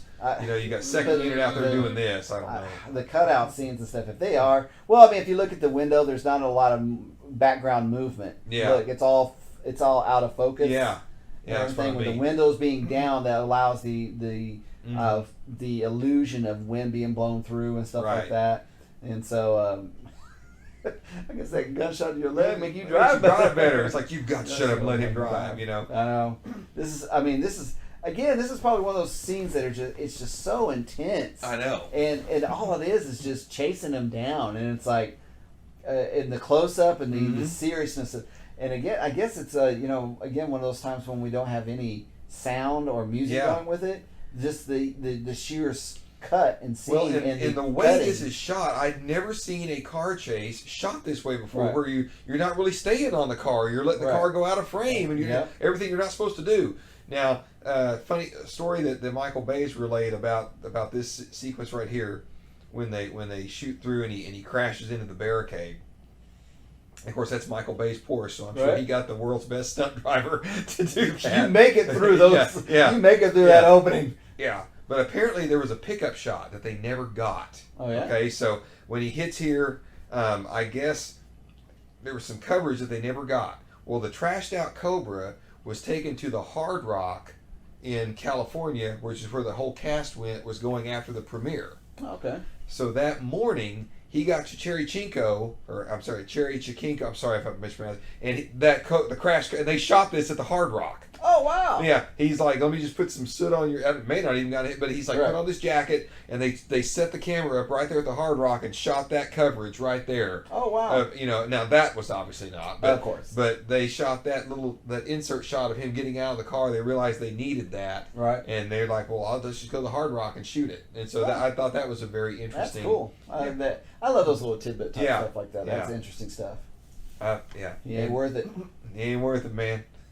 And you can almost see the bullet in there. I know, you can. And that's actually what really makes that scene really cool. Mm-hmm. Now, of course, this is one of those scenes that's like, it reminds me of, was it Prometheus, when Charlize Theron kept running in a straight line? Yes. Like, dodge left or right? I mean, the barrier. Okay, I'm gonna come to the defense of the scene in this, because I agree with you in that scene. All right. This guy's delirious. He's smashed into a wall. True. He's injured. He doesn't even know. I mean, all he knows is he's not even thinking that. That's the way I always took it. It's not like he's gotten up sprinting across the runway. I mean, he's staggering. He just knows if these guys get him, he's done. Right. So I guess the gunshot sober him up to the point that he's like, go ahead, do it, kill me. Yeah. Okay, fine. You want to play? You got me. All right. Do it. Yeah. Do it. But now, of course, this is a really intense scene too. Mm-hmm. It's I mean, like. You shoot long distance. That's not it. This is it. Up close. And now watching this, unless that's some really incredible lighting, they had very limited shot to get this because the sun's right there. Oh, You know, yeah. the sun. Directors are always screaming about losing the sun. Exactly. You know, I mean, look at the cloud cover. I know. Now, of course, that angle it could maybe be a smoke creation and everything just to create the cloud effect because you don't see much clouds there. But that could have been all cloud. But see back here, you see it and everything. Oh yeah, they've so, got limited time and they're not going to do it. Yeah. And see, there's the sun again. There's the real sun. So yeah, that's what I'm saying. They had a limited time to catch this. Yep. You know. But I mean, he's a joke. He's a joke. He's just a damn joke. And then, of course, I've never seen a gun like this ever. No, neither have I. This is obviously a bad guy gun because there's no good guy has a gun like that. No. You know, and yeah, now we got these great blood packs. Oh yeah. Trigger Lowry at it again. Again, Yeah. I'm out. I'm gonna have to borrow. I'm gonna have to Yeah. get your wife over here to give me some more digits for the Another great body count. Michael Bay tracking shot. Yep. So this scene here at the end, where they're talking about "I love you, man." Apparently, Will Smith did not want to say that. Man, it really just completes the scene and the movie. But as you can see, the son. Yep. He was like, okay. I mean, him and Michael Bay were arguing. He's like, "Can I just say something else? I don't want to say that, man. It's all girly." And so, and finally, Michael Bay realized he was losing the son. He's like, "Fine, say whatever you want." He's like, "I love you, man." And Michael Bay just kind of peeked out from behind the camera, like, "Really? All that arguing for this?" And that's why he's like, "Yeah, that's why I said that shit." Yeah, I mean, he was saying it to Michael Bay as much as he was Martin. Yeah, that's hilarious. So, that's great stuff. Yeah. So again, I just always assumed that when they announced we're going to get a Bad Boys 2, that him and Tia were going to be a couple, or maybe they'd be on the outs, or maybe she would call him for help. You know, I mean, I don't know why I thought of that. The Bad Boys universe is way bigger than that. Oh yeah. Well, I mean, it's all we knew at the time. Yeah. So it's like, why wouldn't you keep that story going and stuff? Yeah. But again, it's I kind of like it that that they let it explore. Now, in the Die Hard series, you would think that because Molly's his wife, so of course she would still be part of it. Yeah. And everything. The story would still continue with Molly. Get off, man! Get off, man! I'm good. I don't even know why you going. You shit don't probably work. Yeah, I know. Oh my gosh! And that and that got a laugh. The theater it was uproarious. Oh I mean, yeah. So of course this was done before we had post-credit scenes. Yeah. So none of that kind of stuff. But they can't find in today's theater today's movie this would be the post-credit scene is trying to find the handcuff key. Exactly. Exactly. And again you can't hear it, but we're playing the Bad Boys. The Bad Boys music over here, and then a few of the other songs that come in here. Well, we're going to wrap this up. Any parting thoughts, ITGeek? Man, all I can say is that again, when I think of our friendship, I think of the movies that excite me and everything like that. It always goes back to Bad Boys, the very first one and stuff. So it's always just one of those movies that if I find it on, I'm going to watch it no matter what. I've appreciated and excited for 2 and 3, and the fact that we've already got a green light for 4. Oh yeah, it's got me super juiced. And though with things the way they are, who knows when it'll get started on? Right. But the fact that it's already been approved, right? Money's been set aside. Exactly. So I'm on pins and needles. I can't wait for Bad Boys 4, and man, I hope you guys enjoy it as much as we do. I'm going to second everything you said. Again, this is one of those movies that it's a go-to. Yes. I mean, Turtle Gal and I can be sitting here. What are we gonna watch? I don't know. Bad Boys. Yeah. I mean, there's never debate like, oh, we've watched it. Now, telling we never say let's watch Bad Boys 2. We never go to that one. We always go to Bad Boys. Right. And it's again just a testament to how effective this movie is on an emotional level. Yep. We pointed out its warts. I think fairly. But we're watching gags that we've seen 100 times, and we're still laughing at. I mean, we still use the lines to this day. And I think that's a tribute to the cast. I think it's a tribute to Michael Bay as a director, the writers, to Jerry Bruckheimer who believed in the project, Martin Lawrence, Will Smith on their ability to improv. Yes, and the secondary cast. Secondary. Joe Pantoliano, Mark Hellenberger, Jojo the Tire Guy. Jojo the Tire Guy. Yeah. And these are all. If you're really curious, these are the names that are scrolling up in front of us now. But anyway, we want to thank everybody who's tuned in for this second episode of Real Love.